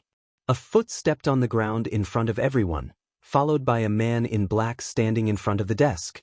Wang Xiaoyao suddenly felt that the man's dress was a little familiar. The black cloak covered the whole body. He could not see the face, figure, or even whether the person was a man or a woman. He looked down at himself. He found that the two of them dressed almost the same. The corners of his mouth twitched, and he narrowed his eyes. Ju! King Xiaoyao, nice to meet you. In the black cloak, the hoarse voice laughed in a low voice. If there are any hidden experts in the Wang family of Beihai, you can tell me. I can kill them in advance. You can kill as many people as you want in Mount Dibing, including Wang Xingxiao. How do you want him to die? Wang Xiaoyao gently raised the corners of his mouth. He glanced around with a faint smile. That's a little interesting. Among all of you, Ju's combat capability may not be the strongest, but when it comes to killing people, no one can compare with him, including me. His Majesty whispered. No one denied that. He was the only invincible realm killer who was still in the peak state. He was cruel, cold, ruthless, and cunning. He had evolved the peak assassination skills to the extreme. Standing here, he represented the highest level of all the killers in the dark world in this era. His Majesty, Moraid, Wang Xiaoyao, Yagyu Kurumi, Tianhai Wuji, Ju, and Jiang Guochu. 7 invincible realm experts. This was the strongest lineup they had when waging war against Beihai. It was also the greatest confidence for them and Zhongzhou State. In the case that more than half of the invincible realm experts in the Dark World had withered, the 7 of them represented the supreme of the Dark World. Let's get started. His Majesty reached out and knocked on the conference table, then said in a soft voice. Chapter 8:35. There was no courtesy or concealment in the meeting in the name of trial. Before the war broke out, this was the last coordination between the top leaders of several superpowers. They had all proved their sincerity before. Now, they were discussing the ultimate power to join the war. The first batch of lurkers from Knights Templars is already in place. 4 Grand Knights have secretly arranged it. Within 3 days, the second batch of elites will sneak into the city of Floating Island. There are 3 experts at the peak of the Thundershocking Realm, 9 in the Thundershocking Realm, 70 in the Fire-Flaming Realm, and more than 100 in the Ice-Condensing Realm. We have contacted the intelligence personnel of Xianxia State and exchanged some information to a certain extent. After the war breaks out, within 3 hours, Floating Island will fall into a state of chaos. In the most urgent time, we can at least hold off the 20,000 garrison troops of Floating Island City for more than 5 hours. Moraid's voice was calm and confident, which was proportional to the power he showed. Floating Island in North Sea was the territory of the Tang family. The 7 sword-holding families were all wealthy families with deep roots. There might be strong and weak ones, but none of them were easy to deal with. With the garrison troops of the Beihai Corps stationed in each city, it was no exaggeration to say that no matter which city they attacked, it would be a real hard battle. The so-called state of chaos referred to the paralysis of some core urban functions of Floating Island in the shortest time, such as traffic, communication signals, and command systems, causing chaos from top to bottom in the whole city. The elites of Knights Templars had prepared everything in Floating Island City. As long as the war broke out, from causing chaos to holding off the garrison troops and retreating, they could at least prevent Floating Island City from helping Mount Dibbing for 12 hours. 12 hours didn't sound long. But in a war that was racing against time, 12 hours was enough to decide everything. Jifeng's Sword Raining School and Wuji Palace have joined forces to arrange in Kanglan City. The first batch is already in place, and the second batch of elites will arrive before the war. We are preparing to contact the intelligence personnel of Xianxia State. Tunhai Wuji, the palace master of Wuji Palace, touched the broken beard at the corner of his mouth and looked at his watch. He said slowly, "At this time, they should have already started to contact." Is Kanglan City so important? In the black cloak, Zhu raised his head and glanced at Tianhai Wuji. He tooted and said, "Kanglan City is just a small city. You want the 2 major martial arts sects of East Island to join forces? Is your ability too weak, or is the Jiang family of Kanglan too strong? I heard that the Heaven Saber has been killed by Li Tianlan. What are you worried about? The Kanglan Jiang clan is loyal, brave, and fearless. Even without Heaven Blade, the Jiang clan is still the Jiang clan. No one can say that they are weak. As for us, Yagyu Kureisen, the master of Jifeng's Sword Raining School, twitched the corner of his mouth. Of course, we're not weak. In this war, we've invested 11 superiors of the half-step invincible realm, more than 30 superiors of the Thundershocking realm, nearly 100 superiors of the Thundershocking realm, nearly 800 superiors of the Fire-Flaming realm, and nearly 3,000 superiors below the Fire-Flaming realm. Absolutely. Do you think Jifeng's Sword Raining School and Wuji Palace are weak with such a lineup? There was dead silence in the conference room. The atmosphere seemed to be even stiffer than when His Majesty had announced that the 4th pupil was Jiang Guochu. Everyone cursed in their hearts. 11 half-step invincible realm experts. There were more than 30 experts at the peak of the Thundershocking realm. There were nearly 100 Thundershocking realm experts. Nearly 1,000 Fire-Flaming realm experts. 3,000 elites below the Fire-Flaming realm. What kind of power is this? This was simply a real army. Judging from the strength on paper, neither the world-famous Border Control Corps of Xianxia State nor the immovable Beihai Corps were as powerful as this one. It could even be said that the army was far inferior. It was impossible for Jifeng's Sword Raining School and Wuji Palace to come up with such power. Even if their strength was doubled, they couldn't come up with such a power. Throughout the entire Dark World, only the superpowers like Xianxia State and Star State could come up with such a lineup. Superpowers? Maybe only the Wang family of Beihai could have such a terrifying lineup. The strength of the entire East Island is roughly like this. Zhu, whose face was stiff, murmured to himself. Suddenly he froze. He suddenly raised his head and looked at Tianhai Wuji and Yagyuku Raisin. The two grandmasters of East Island didn't say anything. They just looked at him quietly. This is the strength of the entire East Island? He took a deep breath and asked slowly. East Island is ours. It belongs to His Majesty the Mikado. Is there a problem? Tianhai Wuji said calmly. When he spoke, he glanced at His Majesty intentionally or unintentionally. His Majesty sat in a cloud of starlight and didn't seem to respond. Everyone could feel his gentleness and smile. He didn't speak. He had nothing to say. More than 4 years ago, Xianxia state conspired against East Island with all its power.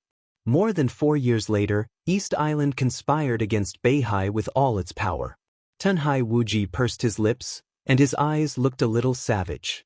It was indeed the power of a whole country. East Island had already suffered a great loss in the final battle of Heaven Capital. As the purgatory of Heaven Capital moved further and further away from them, East Island became weaker and weaker. His Majesty's will was passed to His Majesty the Mikado through Jifeng's sword. Without any hesitation, the Mikado directly made this seemingly crazy decision. This lineup was almost more than 80% of the existing strength of East Island. And the battlefront they were responsible for was naturally more than one city. It was Kanglin, Tongtian, and Qiushui. 3 cities and 80,000 square kilometers of land. That was the territory that the Wang family of Beihai took away from East Island hundreds of years ago. With this island, which had always been called North Island and East Island, the territory of Beihai doubled, and now there was a beautiful land of 160,000 square kilometers. Everyone in East Island could never forget the humiliation that the last Mikado suffered in Beihai when he visited the Wang family of Beihai and tried to take back this territory. And now, the opportunity was here. People in East Island didn't need to smile apologetically anymore, and they didn't need to bow down anymore.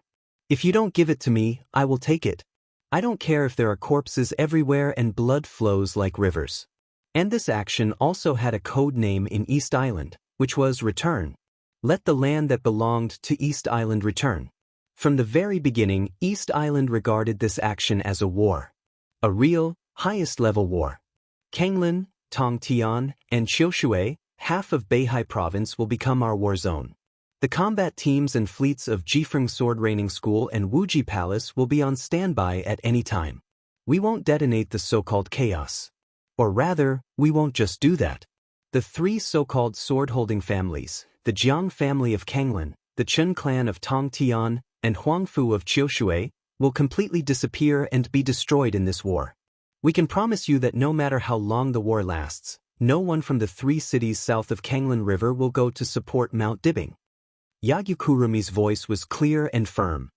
His expression was serious and solemn. Wu Ju curled his lips and fell completely silent. The combat teams and fleets of Jifeng Sword Raining School and Wuji Palace? Bulsh *T. Jifeng Sword Raining School and Wuji Palace didn't have any combat teams and fleets. Combat teams were the standard configuration of the various superpowers. They were also the core combatants of the various superpowers and the strongest aerial forces. Combat teams generally consisted of the world's first-rate fighters, some even super first-rate fighters, such as helicopters, transport planes, and reconnaissance planes, to form a large-scale combat team. Whether it was Jifeng Sword Raining School or Wuji Palace, they weren't superpowers. They couldn't afford it at all. They could afford it if they gritted their teeth, but they couldn't afford daily maintenance, combat personnel, fleet command, private air routes, and training. The fleet was even more exaggerated. It was a navy on the right track.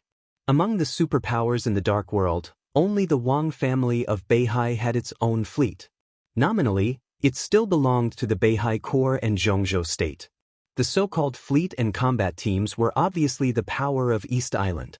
In this action, East Island was totally going to seize this opportunity to stake everything on one throw. We are foreign aid and most of us are active in Queen City.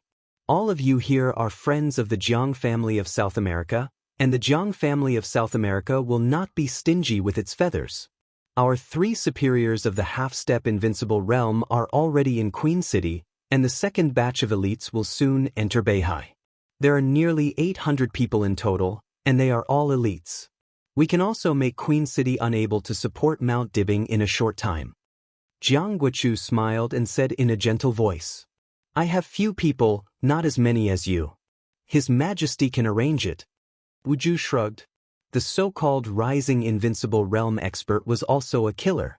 Although he was also building his own team, his foundation was inevitably less than that of the people present. His Majesty nodded and looked at Wang Qinglei. Don't worry about Lioli City. Even if the strength is insufficient, His Majesty Wang Xiaoyao can directly control the patriarch of the Yi family as soon as it happens. As for Shenzhou City, Zhongzhou State will do its best to clear the obstacles for you. Wang Qinglei's voice was calm. His Majesty nodded and looked very satisfied. There were only 3 groups of people attacking Beihai. The first group went into Beihai to lurk. The second group was the support force of the first group of elites, and it would also be the main force to detonate the chaos. And the third group, His Majesty, Moraid, Jiang Guochu, Wang Xiaoyao, Yagyu Kurumi, Tianhai Wuji, and Wuju were all in the third group. They would take a small number of elites and rush directly to Mount Dibbing. This was the strongest force. And Mount Dibbing would also be the final battlefield. It was expected that in 8 hours, the entire Beihai would be turned upside down. Your Highness, do you have anything else to add?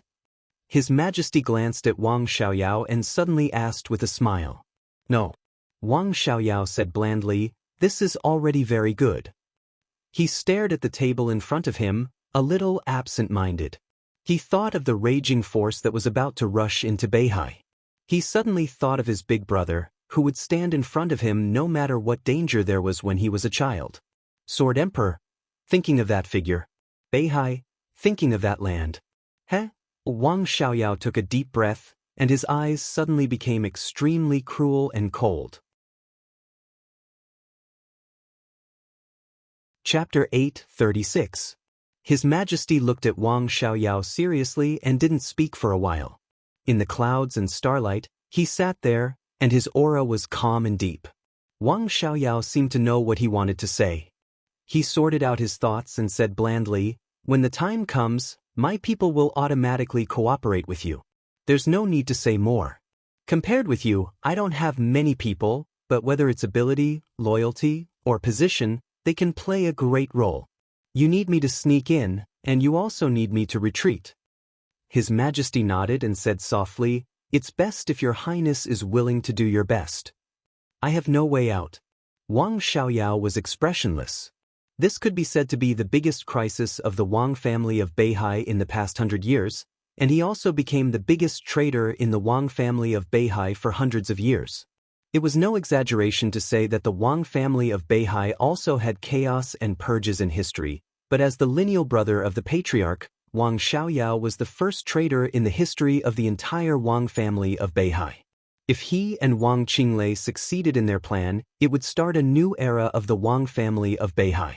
But if the plan failed, Wang Xiaoyao would definitely not have a good end, not to mention what would happen to Wang Qinglei. It was a small matter that he was smashed to pieces. In the next decades or hundreds of years, he would even be spurned by the descendants of the Wang family of Beihai for many years. He really had no way out, so he had to go all out. His Majesty moved his body and seemed to be relieved. He smiled, looked at Wang Qinglei and asked, Speaker, do you have anything to add? Wang Qinglei was his partner, and many things that should be said had actually been said before the meeting. But now Wang Qinglei was sitting here, representing not only his partner, but also the attitude and will of the whole Zhongzhou state towards this war. East Island could attack Beihai with all its strength. The Vatican and the Jiang family of South America could also send out all their elites. Even if Zhongzhou state didn't send out a single soldier, Wang Qinglei was also qualified to sit here. Because Beihai still belonged to Zhongzhou state after all. What they needed most was the acquiescence of Zhongzhou state. What was more, what Zhongzhou state gave them was not only acquiescence but also considerable help. So even His Majesty respected Wang Qinglei very much. Before I came here, I had a detailed and in-depth communication with the Prime Minister. In principle, Zhongzhou State agrees to activate all the chess pieces hidden in Beihai and provide you with all the help, including intelligence, concealment, attack routes, assassination targets, and even direct participation in the battle and evacuation plans, as well as entry and exit routes. Wang Qinglei said calmly, "For this war, Zhongzhou State is very determined. We will give you great support, but we have only one request. Please go ahead." His Majesty said seriously. Everyone sat up straight, their faces solemn. Efficiency. Wang Qinglei's voice was crisp and cold. We just need to be efficient and fast. The sooner, the better. It's even best to launch the war within 3 days. This matter has been delayed for a long time. Given the current political environment of Zhongzhou State, everyone's time is very tight. So, the sooner, the better. 3 days, Tianhai Wuji was the first to frown. That's impossible. It was indeed impossible. Their first batch of elites had just finished the initial lurking. Although the second batch of elites had been selected, they had not yet entered Beihai province. This was also the fundamental goal of this meeting. To be exact, it was the handover of intelligence. Intelligence about Beihai. The Vatican, the Jiang family of South America, East Island, Zhongzhou State, Wang Xiaoyao, and Zhu. All the intelligence about the Wang family of Beihai was handed over by all the superpowers. This was destined to be a very long and boring process. They had to make sure that every key chess pieces roll at the critical moment. And the way to deal with the failure of the chess pieces. They had to use each other's intelligence to make up for the shortcomings in their own reports, so as to work out a more perfect plan. 3 days. Not to mention how long it would take for the second batch of elites to sneak in, they couldn't even finish the handover of intelligence. Wang Qinglei nodded to show that he understood, but he still said the same thing, the sooner, the better. It doesn't seem to be so urgent yet. Zhu's voice sounded slowly. I know the situation in your country. Your president and prime minister still have at least a year. Oh, maybe less than a year. It's winter now, and their terms will end in late autumn tomorrow. Nearly a year is enough for us to prepare well. I think, 3 months later, it's probably the spring festival or the first lunar month of Zhongzhou State. We can all be well prepared. At that time, we can give Beihai a big New Year gift, isn't it? It's very ceremonial. Wang Qinglei praised with a poker face, but it's extremely stupid. Zhu's face darkened, and he didn't speak. I said to start in advance not only because of the 2 leaders' terms of office, but also for your consideration. Zhongzhou State will do its best to help you avoid an enemy that none of you want to meet. Believe me, none of you, including His Majesty, wants to meet him. Everyone froze for a moment. You mean Li Tianlan? Yagyu Kurumi asked directly. Today, Zhongzhou State also had a new Invincible Realm expert, Saint, and the top Invincible Realm expert, Gong Sunqi. But looking at all the experts in Zhongzhou State, Yagyu Kurumi didn't know what others thought. At least, the last person he wanted to meet was Li Tianlan. And he was keenly aware that when he said the name, everyone's body tightened for a moment. Even the clouds and starlight around His Majesty unnaturally stagnated for a moment. Li Tianlan. Many people in the Dark World, and even most of them, thought that after the end of the chaos in Eastern Europe, except for the reclusive Lin clan and Lin Fengting, Li Tianlan was now the top expert in the Dark World. Whether they were convinced by this evaluation or not, it was true that no one was willing to face Li Tianlan and 13 floors. Did Li Tianlan agree to cooperate with the Wang family of Beihai? His Majesty sat up straight and looked extremely serious. There is no definite news yet, but we all know that the possibility of their cooperation is very high. The 2 leaders have been to the desert prison. Li Tianlan did not give a clear response. He just said that he needed to think about it. What he promised was that if the war broke out, he would not appear on the battlefield. Wang Qinglei said, "What else do we need to worry about?" Moraid asked subconsciously. This promise is not reliable, at least we think so. The longer we delay, the more likely it is that Li Tianlan will break his promise. If a person really wants to break his promise, he can find a reason at will. It's not a problem to even think of a reason after doing it. What I want to say is that before Li Tianlan made this promise, he had not talked to Wang Shengxiao. When the two leaders visited Li Tianlan, Wang Shengxiao was also there. No one knows the content of their negotiation, but I can be sure that after Li Tianlan negotiated with Wang Shengxiao, Saint personally went to Mount Dibing and took away the coldness of 9 states. Wang Qinglei's voice was cold. This may be, snap. Before he could finish his words, a clear and melodious voice suddenly rang out. In an instant, the conference room, which was full of red and dark tones, was occupied by a haze. The haze was like light, like clouds and mist, boundless, with an almost eternal silence. The hazy light appeared and disappeared in an instant. Everyone's heart palpitated for a moment. In their line of sight, His Majesty's figure, he had stood up abruptly. The teacup in his hand was crushed by him. Looking at Wang Qinglei, his breath had become completely stiff. No one could see his expression, but everyone could feel His Majesty's solemnity at this time. Li Tianlan, His Majesty stared at Wang Qinglei. Took away the coldness of 9 states? Are you sure? Yes. Wang Qinglei frowned. He felt a little uncomfortable under His Majesty's gaze. How long ago did this happen? His Majesty's voice was still calm, but everyone could feel his annoyance.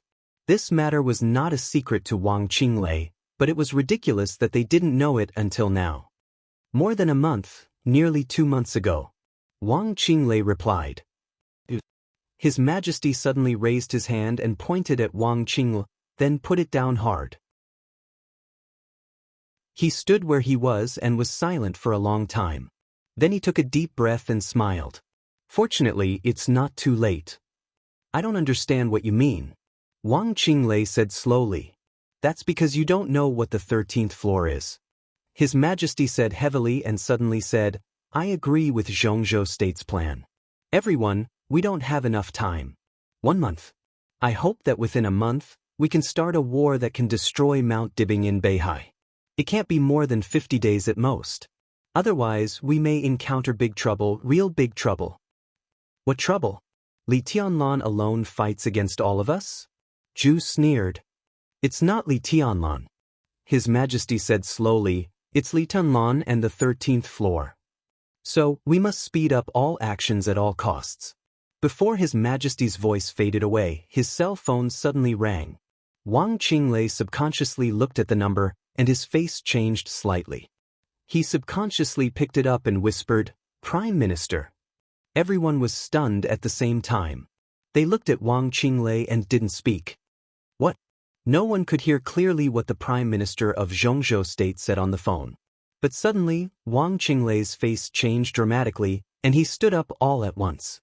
His body trembled slightly, and his face was a little pale.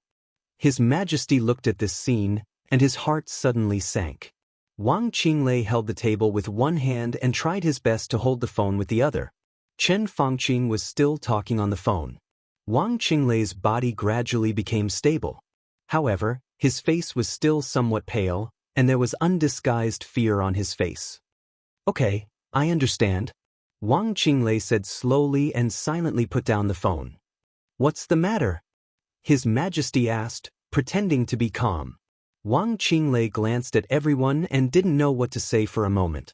He just asked everyone to speed up their actions, but in the blink of an eye, he suddenly heard the bad news from Zhongzhou State. Even with his will, he found it difficult to speak at this moment. Everyone, Wang Qinglei hesitated and said slowly, there are some problems in Beihai, and we are in trouble. But I don't think this is a reason for us to postpone the action. What trouble? Be more specific. His Majesty's tone was a little impatient. In one night, Zhongzhou State lost 4 major generals lurking in Beihai. Our people suffered heavy losses, and the elites of the superpowers were also greatly affected. Wang Qinglei smiled bitterly and said, I think you will soon see the battle damage. Chapter 837. Wang Qinglei spoke very quickly, which was completely beyond everyone's expectations. Before he could finish his sentence, The phones started ringing one after another. The representatives of several major forces present were still immersed in the news that Beihai had killed 4 major generals of Zhongzhou state overnight. When they heard that their forces had also suffered losses, the casualties came before they could even react. The meeting was completely suspended. Everyone picked up the phone almost at the same time, including Wang Xiaoyao. Wang Qinglei, who had already picked up the phone, looked a little scary. Opposite him, His Majesty still stood there. Silence was golden. He had no specific subordinates or forces. Knights Templars belonged to Moraid, Jifeng's sword reigning school belonged to Yagyukurumi, and the Jiang family of South America belonged to Jiangguochu. So he seemed to have no battle damage. But from another perspective, every elite lost by Knights Templars, Jifeng's sword reigning school, and the Jiang family of South America could be regarded as his loss. The starlight cloud that enveloped his whole body was slightly fluctuating. His mood seemed to have recovered, but Wang Qinglei could clearly feel His Majesty's eyes on him. Wang Qinglei glanced at him. The moment their eyes met, His Majesty's eyes turned slightly and fell on Wang Xiaoyao. Wang Qinglei knew what it meant. In fact, even if Wang Xiaoyao, who had no way out, sat here, everyone still could not trust him 100%. Moreover, the timing of the Wang family of Beihai's attack was too coincidental, which made people inevitably suspect that someone had leaked the information. No one else was in a position to do so. Only Wang Xiaoyao seemed to have the most reason. In the hazy cloud, there was a flash of killing intent that no one had noticed. His Majesty's eyes that turned to Wang Xiaoyao quickly retracted and fell on Wang Qinglei again. His meaning was obvious. If Wang Xiaoyao was really the leak, as long as he had a clear suspicion, His Majesty would personally take action and keep him in this conference room forever without any evidence. His injury had not recovered, and it could even be said that it was far from recovery. But at this stage of the invincible realm, there were really too few people who could pose a threat to him. Wang Xiaoyao was not one of them. His Majesty could be sure that even if Wang Xiaoyao hid part of his strength, he would not be his opponent. Wang Qinglei shook his head imperceptibly. He did not doubt Wang Xiaoyao at all. Although a large part of the major forces' losses this time were related to Wang Xiaoyao's spies, it did not mean anything. Most importantly, Wang Xiaoyao and his spies did not know who the 4 major generals of Zhongzhou state were. And Beihai's actions were directly aimed at Zhongzhou state.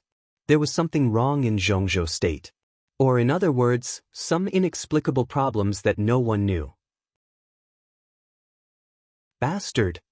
In the fierce roar, Moraid, the current head knight of the temple, suddenly stood up, his eyes cold. Wang Shengxiao, he's courting death. Qinglei's eyes were. Wang Bai. Wang and Qinglei's. He remembered the loss of the 4 major generals. He also heard about the losses of the superpowers. In Knights Templars, a great knight commander of the half-step invincible realm died in the hands of Firmament, including more than 20 Knights Templars. Knights Templars were the absolute main force in Knights Templars. The threshold was the fire-flaming realm. No matter where they were, they could be regarded as super elites or middle-level cornerstones. The chief knight was also a half-step invincible realm expert. But there were also differences in the half-step invincible realm. He was facing a top half-step invincible realm expert like Firmament. There was no doubt about the result. Wang Xiaoyao, shouldn't you give me an explanation? Tunhai Wuji slowly stood up, his hands subconsciously gripping the blade at his waist. Limitless Palace has quite a number of them. You were the one who hid the elites. You said that Huangfu Renjie was absolutely reliable. Reliable? Haha, tell me, which part is reliable? Huangfu Renjie had been captured as soon as the battle had begun, and the North Sea Legion was everywhere he had been during the past 2 months. Almost all of the elites of the Limitless Palace that Huangfu Renjie had encountered had been wiped out. What did that mean? Tell me, what do you mean? Wang Xiaoyao was also on the phone. His expression kept changing. Gloominess, astonishment, bewilderment, and finally helplessly cruelty. His Majesty saw all the changes in his expression and said slowly, "It's not him. It's not him just because you say so." Tianhai Wuji suddenly turned around and glared at His Majesty. He was not His Majesty's follower. In the face of such a huge loss, he would not be polite at all. Moraid narrowed his eyes and took a step forward subconsciously.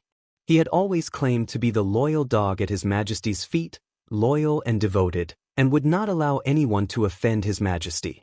His Majesty waved his hand, glanced at Tianhai Wuji, and said slowly, "I accepted the Pope's coronation." Tianhai Wuji was stunned. "I've been observing His Highness Wang Xiaoyao's reaction just now." His Majesty continued to speak. Tianhai Wuji's brows loosened, and he finally gave a muffled snort. The Pope's coronation was absolutely famous in the dark world. It greatly strengthened the willpower and made the perception more acute. Under such circumstances, His Majesty could see Wang Xiaoyao's every move clearly from the corner of his eyes.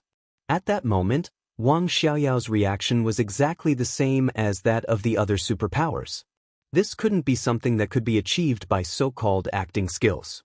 His Majesty could feel that Wang Xiaoyao really didn't want the alliance to suffer any big losses this time.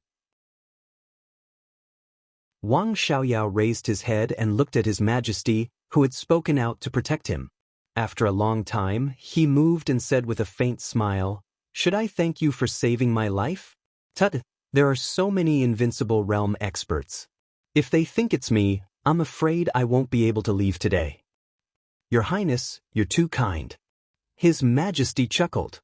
"That's right." Moraid nodded. "It's definitely not King Xiaoyao who should be glad to have saved his life, but a great grandmaster."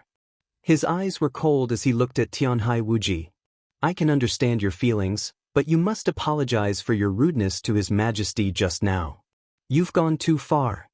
Tianhai Wuji slowly stood up and held the hilt of the saber at his waist tightly. Moraid was indeed the strongest among all the invincible realm experts present, except for His Majesty, who people couldn't see through. But Tianhai Wuji was also not a weak person. In the last divine list, he was already in the top 10, and now he was not far from the peak of the invincible realm. He was a great grandmaster in the field of saber, and the saber was originally a fierce weapon. If they really fought to the death, he might not be afraid of Moraid. "Apologize and continue the meeting. If you don't apologize, I'll kill you, right here." Moraid was expressionless. Yagyu Kurasumi moved intentionally or unintentionally. Jiang Guochu also moved intentionally or unintentionally. Tianhai Wuji's face changed, and he was a little embarrassed. "Forget it, this is not the most important thing." His Majesty waved his hand, sat down again, knocked on the table and said slowly, "It's impossible for His Highness Wang Xiaoyao to leak information. The people of Zhongzhou State can hide for so many years, and it's unlikely that they will be exposed in the near future. But it happened. Everyone, don't you think this feeling is very strange? Or rather, this feeling is very familiar?" This feeling was indeed very strange. But there were not many people who felt familiar with it. This kind of inexplicable but accurate intelligence is almost strange. It's like someone has foresight. "Don't you think this pattern is familiar?" His Majesty reminded softly. "Samsara Palace." Jiang Guochu suddenly came to his senses. The intelligence system of Samsara Palace had always been the most inexplicable. For many things, their intelligence transmission speed was even slower than that of the ordinary second-tier forces in the Dark World. It was an ordinary second-tier force in the Dark World, but the speed and precise judgment of the intelligence of the superpowers were enough to make everyone's scalp numb. It was impossible to guard against them. No one knew how many spies the Samsara Palace had planted in the superpowers, or what they knew. Before the master of Samsara Palace died, the Samsara Palace had used its unique intelligence to set up one wonderful trap after another. Many times, the superpowers felt that they had won and were full of confidence, but the development of things was always led in a completely unfavorable direction because of an inexplicable trifle. It seemed like a coincidence. But the beginning of Samsara Palace, the establishment of the 12 Supermasters, and even the destruction of Night Spirit on the eve of the final battle of Heaven Capital were all caused by these seemingly inexplicable little things. And now, Samsara Palace. The Wang family of Beihai. Once the two superpowers joined forces, with the accurate and strange intelligence system of Samsara Palace, the Wang family of Beihai could set off a storm in Beihai in the shortest time. Qin Weibai again? Yagyu Kurumi frowned, and his tone was a little complicated. Even if the master of Samsara Palace hadn't died, most of the time, Qin Weibai had been controlling the operation of Samsara Palace. For the entire dark world, she was a rare and extraordinary woman. Almost all of the arrangements that made the superpowers and even the countries suffer were made by her. Her arrangements might not have been flawless, but at the beginning, they were absolutely exquisite. By the time everyone came to their senses, it was already too late. They could only struggle in the trap. The arrangements she made over and over again could be said to be magnificent. She left countless images to the whole dark world. Sharp, dreamy, perfect, and powerful. Countless people were crazy about her. For example, Wang Xiaoyao, who was sitting here today. For example, Jiang Chenyan, who had died. There were many, many people. But she finally appeared beside Li Tianlan. After the chaos in Eastern Europe, Samsara Palace disappeared, and Qin Weibai seemed to have restrained herself and went to the Lin clan. This time, was she secretly making a move again? The style seemed to be slightly different, but the general feeling did not change at all. Li Tianlan. Qin Weibai. Everyone's heart was extremely complicated. This man and woman, who were so deeply in love that everyone in the dark world knew, were names that no one present wanted to mention, and they were also opponents that they did not want to meet. No matter who it is. His Majesty's voice was calm and peaceful. It's meaningless to discuss these now. The most important thing is the battle damage. He sat down again and knocked on the table. Wuji Palace's layout in Beihai suffered heavy losses, almost 1/3. Tianhai Wuji's face was cold. Yagyu Kurumi froze, gritted his teeth, and said, "The loss of Jifeng Sword Raining School is similar to that of Wuji Palace." Jiang Guochu was a little confused. He hesitated for a moment and said in confusion, "Our loss is about 1/3. His Majesty glanced at Moraid. Moraid was smiling bitterly. He touched his nose and said, "What a coincidence. The loss of Knights Templars is also about 1/3. Everyone's face became extremely solemn. Wang Qinglei's body was completely tense. He gritted his teeth and said in a dry voice, "The loss of Zhongzhou State this time is about 1/3 of all its forces." Ta. His Majesty suddenly laughed. "Look, everyone look, how interesting it is. It's a 1/3 loss. It's so interesting. Is this a coincidence?" He knocked on the table and whispered, "I didn't want to mention the goddess, but now it seems that our dear goddess wants to dominate the overall situation in the war in Beihai."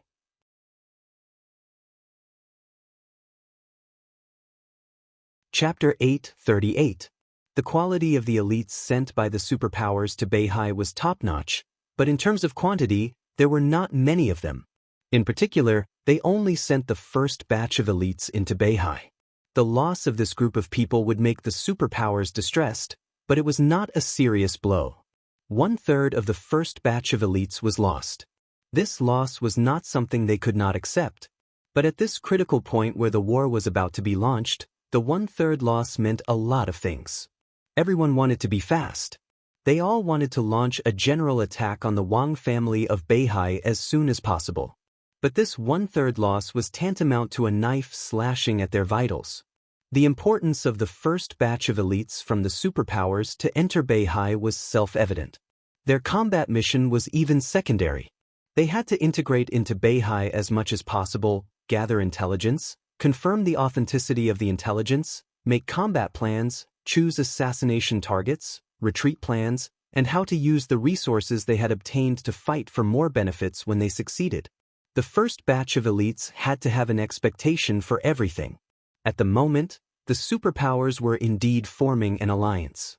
But what about after everything in Beihai was settled? If Beihai won, there was no need to say anything. But they believed that Beihai would lose.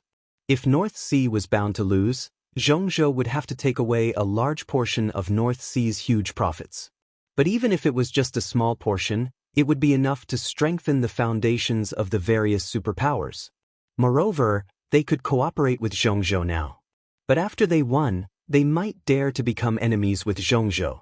Except for East Island, it might be difficult for other superpowers to take over the territory of Beihai. But on Mount Dibing, there were countless military technologies, pharmaceutical formulas, all kinds of rare resources in the laboratory, and the top talents in countless fields. These could be snatched. The first batch of elites was the beginning. But they had to use everything they had to make a final plan at the very beginning. Now, 1/3 of the first batch of elites was lost. The superpowers didn't say anything. Even Jiang Guochu and Yagyu Kurumi, who were their disciples, didn't say anything. In fact, one of the planners was included in the 1/3 loss of each of them. He was one of the core high-level members of the first batch of elites. This kind of person would not be a leader, but he often played the role of a military counselor. He was the kind of person who had a strong overall view and was the best at planning. There were such people in the first batch of elites of the superpowers. But now, such a person was killed overnight. Most importantly, due to selfishness, none of the major forces revealed this information. Even now, they still believed that the death of the planner was just a coincidence. No one could imagine that the intelligence of the Samsara Palace was so terrifying. The existence of the planner was very important to the superpowers. But under normal circumstances, such a person would not be deliberately paid attention to by other superpowers. It was more reliable to let them believe that they were the undercover agents of the Samsara Palace than to let them believe that the intelligence of the Samsara Palace was so detailed. However, every faction had lost 1/3 of their forces, which directly proved a fact. After the death of the master of Samsara Palace and the disappearance of the Samsara Palace, the goddess who had stayed in the Lin clan peacefully was still Li Tianlan's woman after all. And this woman, who had destroyed an era, had finally made her move at the most crucial moment. The loss of the first batch of elites meant many things. The most direct impact right now was that it directly affected the timing of their general attack. They had to allocate manpower to replenish the first batch of elites, and then slowly plan. It would take at least a month or more. Your Highness Wang Xiaoyao, everyone here should be more familiar with Qin Weibai. What do you think of her actions? His Majesty suddenly asked. His words were very euphemistic. But everyone present knew that His Majesty was talking about Wang Xiaoyao's crazy pursuit of Qin Weibai.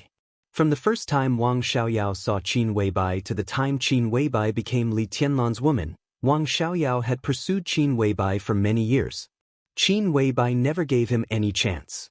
But as the King Xiaoyao of the Wang family of Beihai, with this identity, and Qin Weibai was in Zhongzhou state at that time, Wang Xiaoyao had more contact with her and knew more about her. Wang Xiaoyao had a faint smile on his face. After entering this conference room, he seemed to have this expression all the time. He had a faint smile, eccentric, and looked surly and cold. Dominate the overall situation? Well, if you also think that she wants to dominate the overall situation, I also think so as not to cause unnecessary misunderstanding. Wang Xiaoyao said lightly. What do you mean, Your Highness? Zhu asked, narrowing his eyes. Wang Xiaoyao ignored him. Everyone seemed to be deep in thought and did not pay attention to him. His Majesty did not speak either. The reason why Zhu could sit here was because he was the only invincible realm killer in the Dark World and because of his strong combat capability. But after all, he was just a new invincible realm killer. Before entering the invincible realm, a thunder-shocking realm expert, even a top assassin of half-step invincible realm, could not be qualified to sit here. Similarly, he was unlikely to be too deeply involved in some major events. But others were different. The two major sects in East Island. Knights Templars. The Jiang family of South America. These forces were all participants in countless chaotic situations in the past. They had dealt with Qin Weibai more than once, and they had fought against each other more than once. His Majesty said that Qin Weibai wanted to dominate the overall situation and was ridiculed by Wang Xiaoyao. Even His Majesty could not refute anything. Dominating the overall situation was just a statement that was good for their unity. But in fact, When did Qin Weibai ever dominate the overall situation? What she was best at was setting up a situation with all kinds of chaotic desires, pulling everyone into the quagmire, and guiding the direction of the situation in the early stage of the chaos, intentionally or unintentionally. Such a person was generally not popular in the dark world. But Qin Weibai was still a goddess. The only goddess. This actually showed that many people did not hate her too much. Hatred might be there, but they did not hate her. It wasn't just because of her outstanding beauty that could cause the downfall of a city. It was also because even if she could control the overall situation, she never tried to lead anything from beginning to end. The whole Samsara Palace was like this. Samsara Palace did not seem to have any ambition to dominate the dark world. In every major event and every chaotic situation, from the beginning to the end, Samsara Palace had always maintained the most clear goal. When Samsara Palace guided the initial situation to the situation they expected, the whole Samsara Palace would go all out at the first time. After accomplishing the initial goal, they would withdraw from the chaos without hesitation. Even if there were great benefits, they would not fight for it. Yes, because of benefits, greater benefits. Samsara Palace dragged countless superpowers and invincible realm experts into the chaos and regarded them as pawns that could be used. The superpowers did not mind this. In the dark world, everyone had the awareness of being a pawn. When Samsara Palace dragged them into the water, it also tossed the whole dark world into chaos. This could also let the superpowers see the benefits that were so great that they were willing to not withdraw. Then they began to make plans. They schemed against all kinds of opponents and made bigger plans. Then the plot became bigger and bigger. The frictions continued to escalate, and the losses became greater and greater. In the end, they even forgot what their original goal was. Samsara Palace was different. They only had one goal, and there was no so-called greater benefits. The dark world was turbulent, blood flowed like rivers, and corpses were everywhere. Samsara Palace did not care and did not look at it. What they cared about was the goal that they had set before the chaos. They did not forget their original goal. In this regard, Samsara Palace did not only well, but it was even rational to the extent of restraint. Moreover, in the countless chaos created by Samsara Palace, although it would drag other superpowers into the water, in the chaos, as long as they did not provoke Samsara Palace and their goals, they generally would not take the initiative to provoke others. All the losses of the superpowers were caused by the killing of each other because they had the necessary benefits. Was Samsara Palace the culprit? For the superpowers that had long adapted to the law of the jungle, the culprit was not anyone, but failure. Only failure. Winner takes all. Failure was the culprit. As long as they won, they could get greater benefits. If they failed, who else could they blame but themselves? More importantly, Samsara Palace seemed to be extremely crazy, but in every chaos, they did things in a very measured way and left some room for others. At least, every time the chaos caused by Samsara Palace, the final winner would not be Samsara Palace. Samsara Palace had made a lot of chaos, neither big nor small, and there were 3 big moves. More than 4 years ago, Master of Samsara Palace destroyed Night Spirit in Europe and got the murderous weapon Blue Sky Underworld. She did not move for other interests and directly retreated. In that battle, Dark Knights had the last laugh, completely stabilized their position as the leader of Northern Europe, and even vaguely suppressed the Vatican in Northern Europe. It was a win-win situation. Night Spirit was destroyed. Master of Samsara Palace challenged Gu Xingyun and created the final battle of Heaven Capital.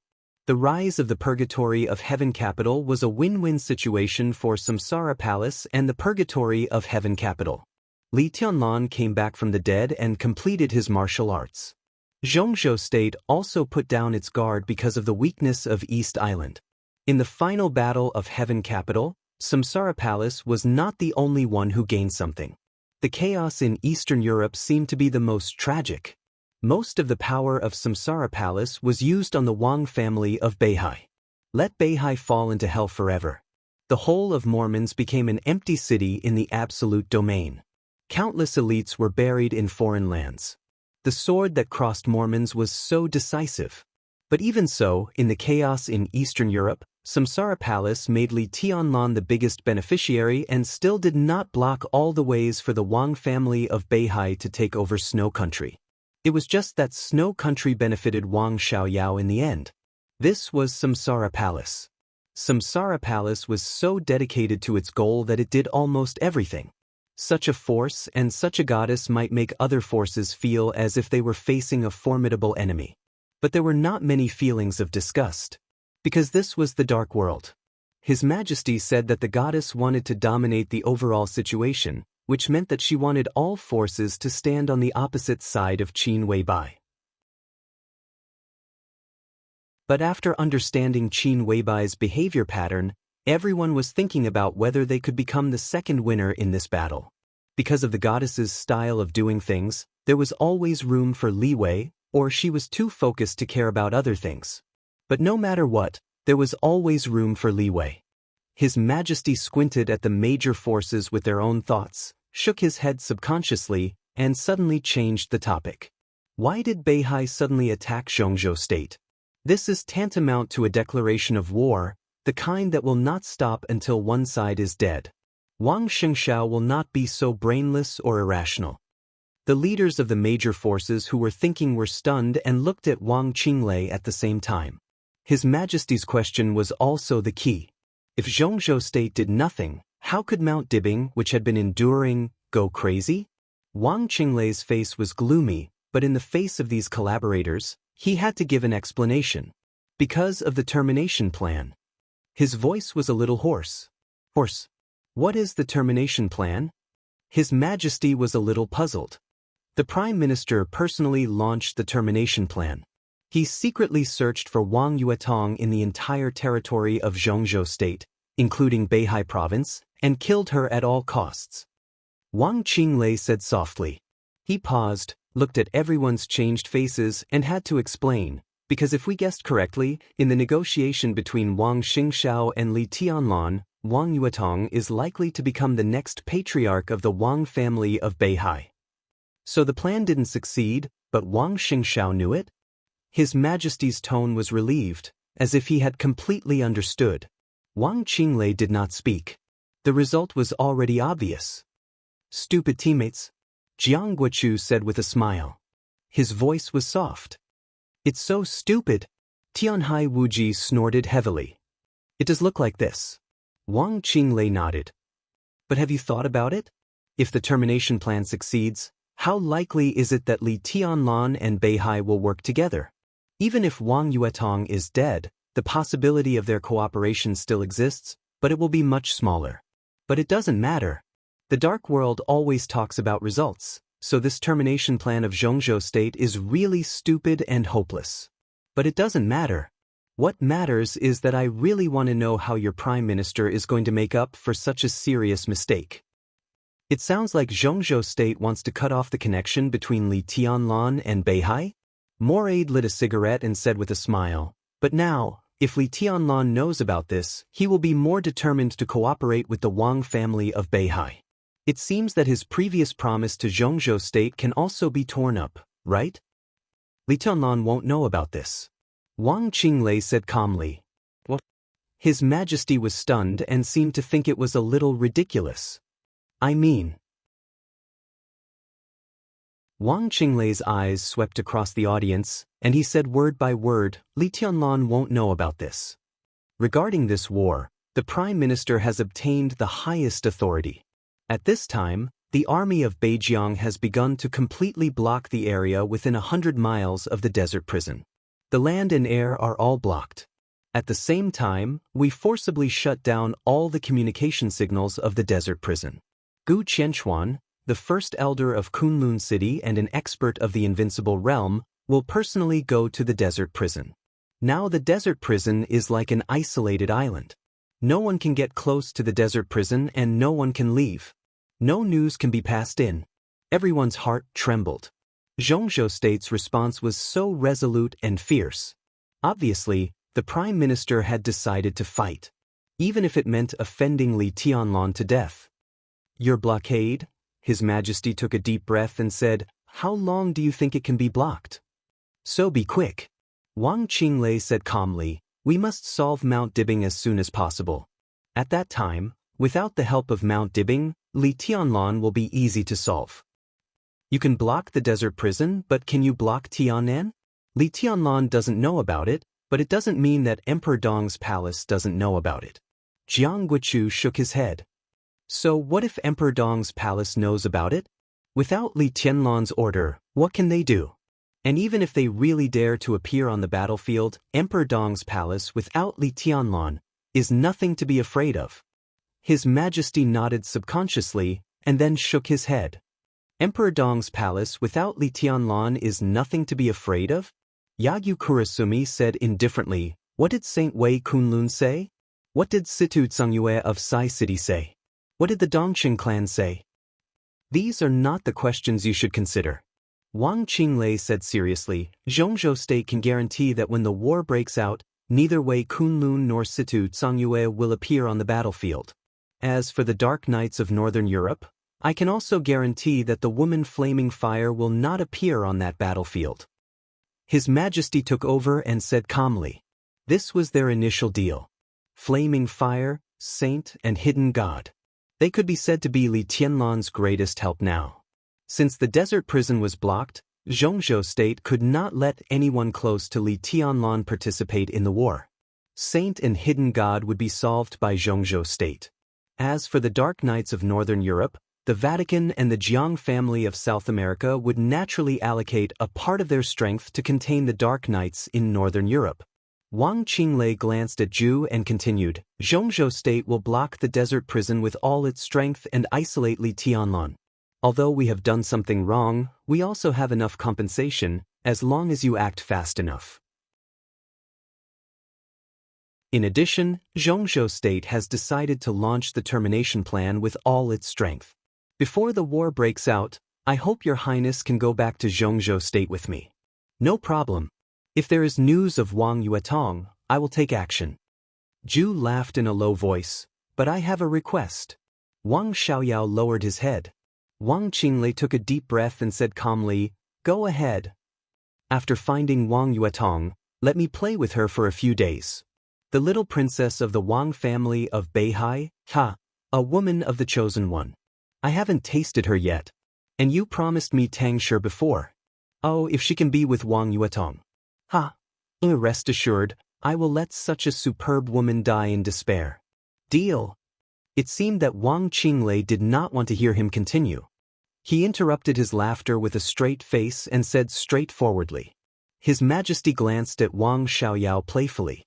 Wang Xiaoyao lowered his head, picked up the teacup, and took a sip of tea in silence.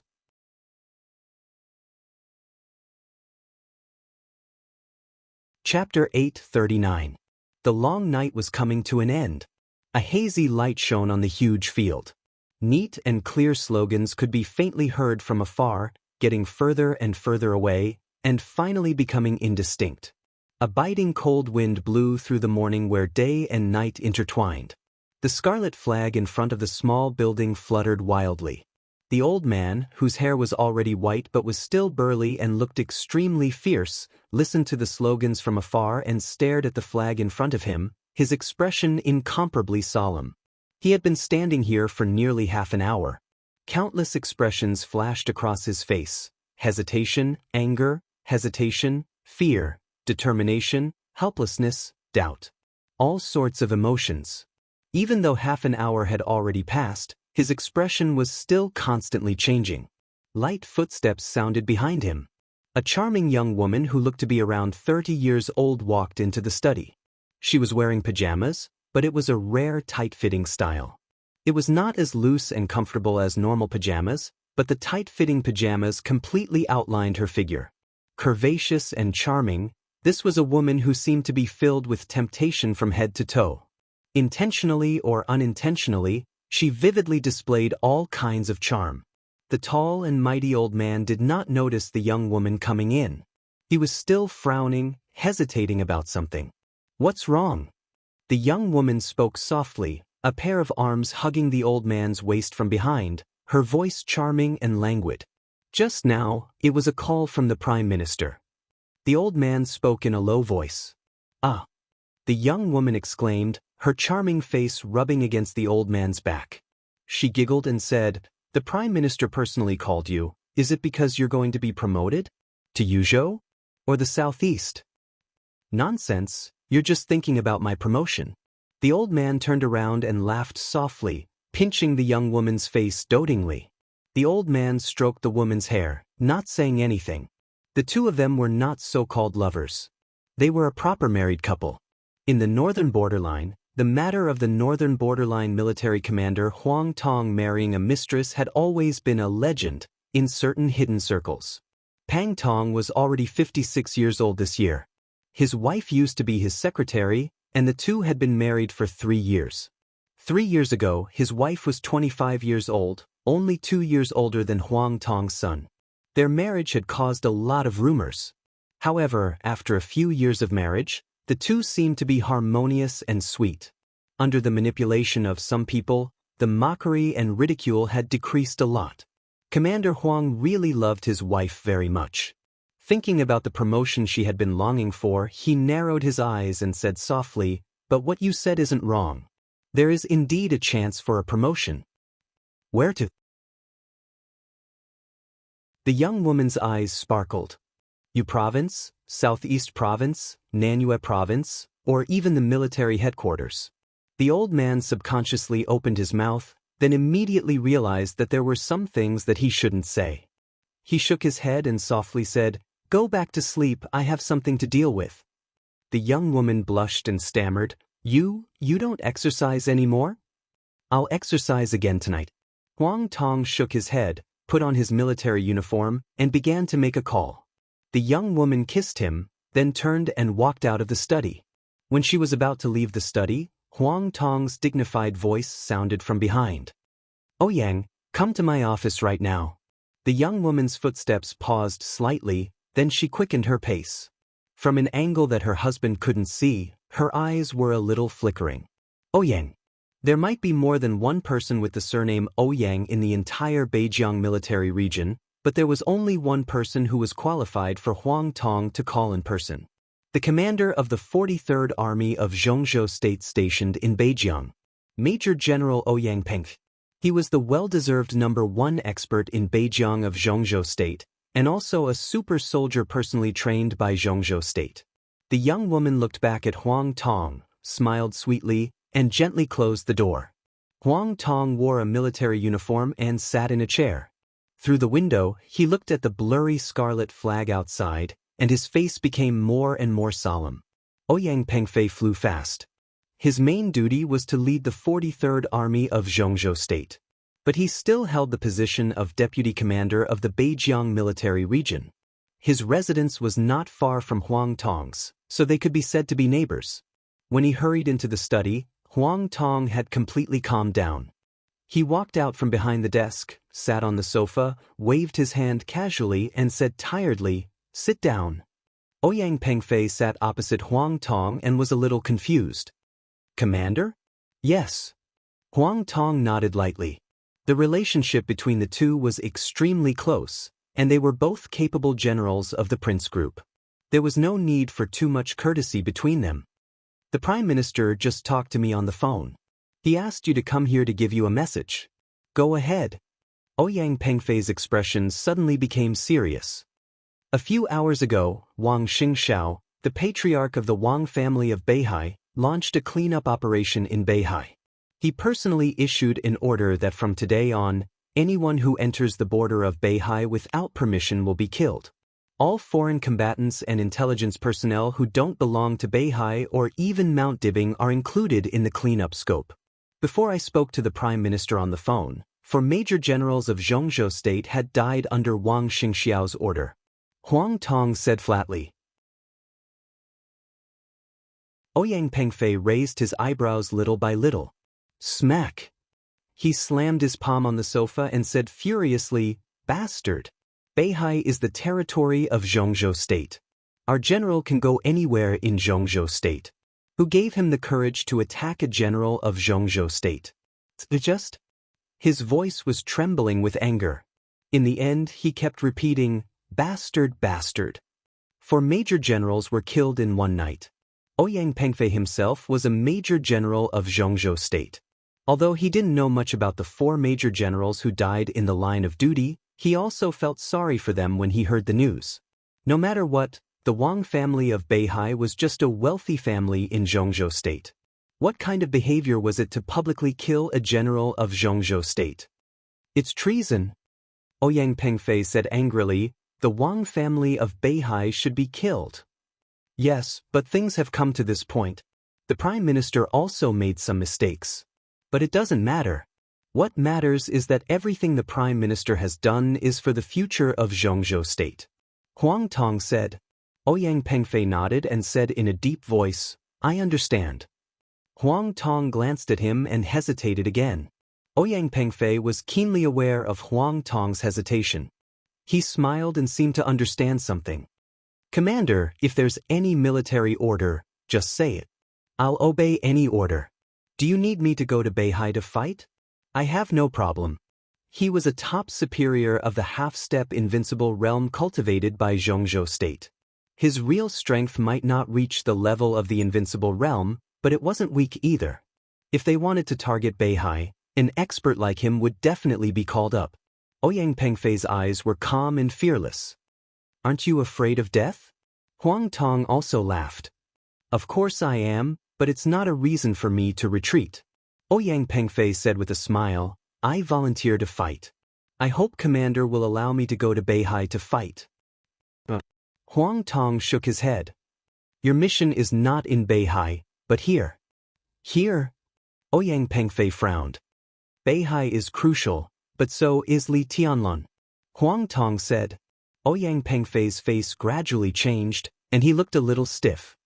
The possibility of Li Tianlun cooperating with Beihai is very high, which is what Zhongzhou state doesn't want to see. If we can destroy the cooperation between them, it's the best, but if we can't, Huang Tong took a deep look at Ouyang Pengfei. Anyway, Li Tianlun can't appear on the battlefield now, and he can't even leave the prison.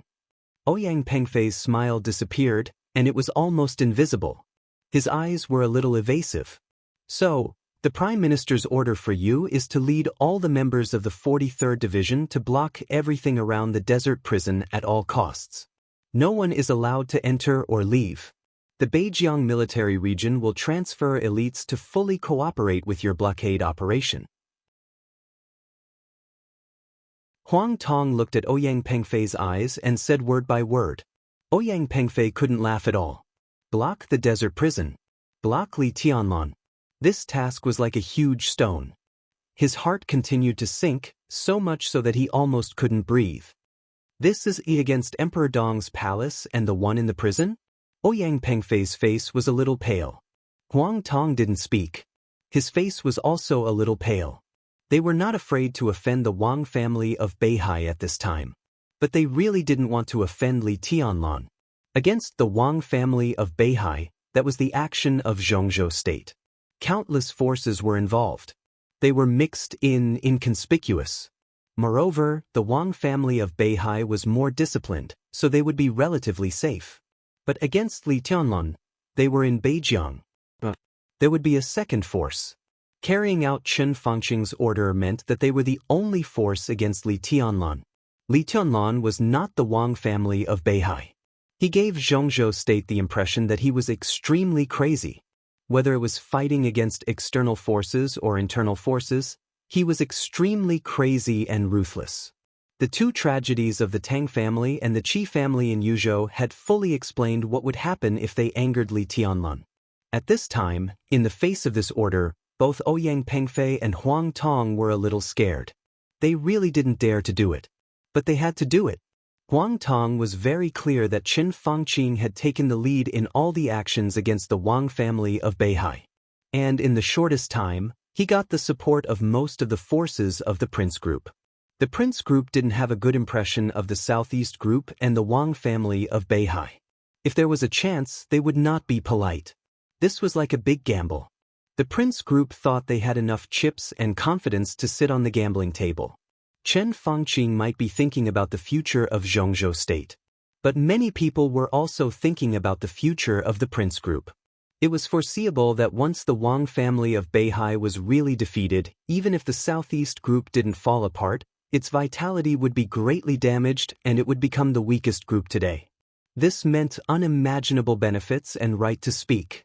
At that time, Qin Fangqing and the Prince Group, as the leaders of everything, would be rich and crazy.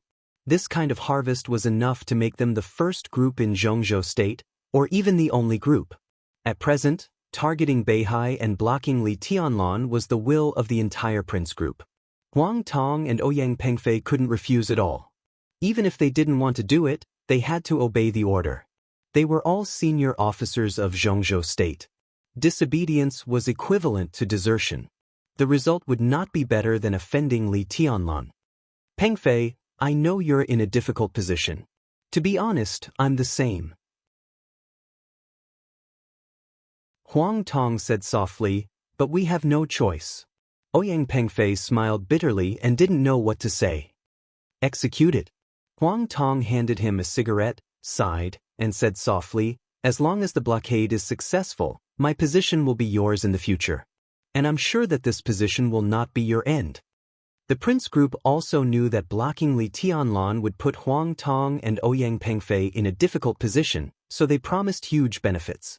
As long as the blockade was successful, in a short time, the two would definitely be promoted.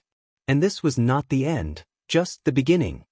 Of course, the position of commander is good, but you have to be alive to sit in this position. Ouyang Pengfei said bitterly. What you said makes sense, but don't forget, this is the will of the whole group. You can give up this position, but you don't have the courage to block Li Tianlan.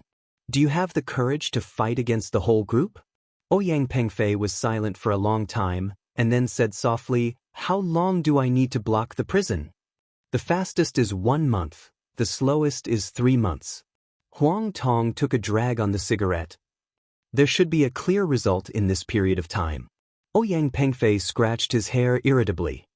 What about the military area? Commander, how many people can you give me?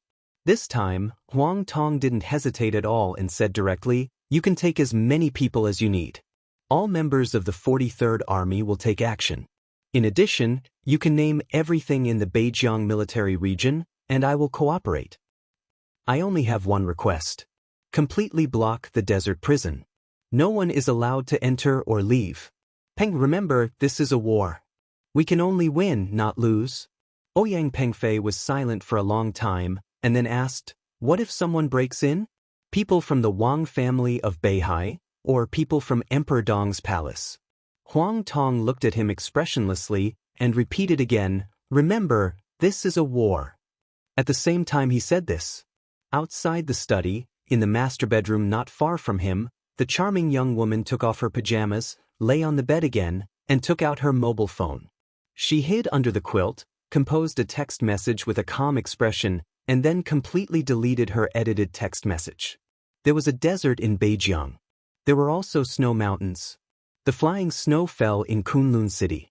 In Kunlun City, Gu Xingyun picked up his mobile phone, looked at the text message sent on the mobile phone, and narrowed his eyes. Huang Tong made an appointment with Ouyang Pengfei. It seems that he has made up his mind. What choice does he have? Gu Qianchuan sat opposite to Gu Xingyun and shook his head. He really has no choice. Gu Xingyun held the mobile phone and looked at Gu Qianchuan thoughtfully. But you have, what are you going to choose? That you're tuning in to the Wandering Hero YouTube channel. Don't forget to subscribe and join us on this journey to catch the most captivating stories.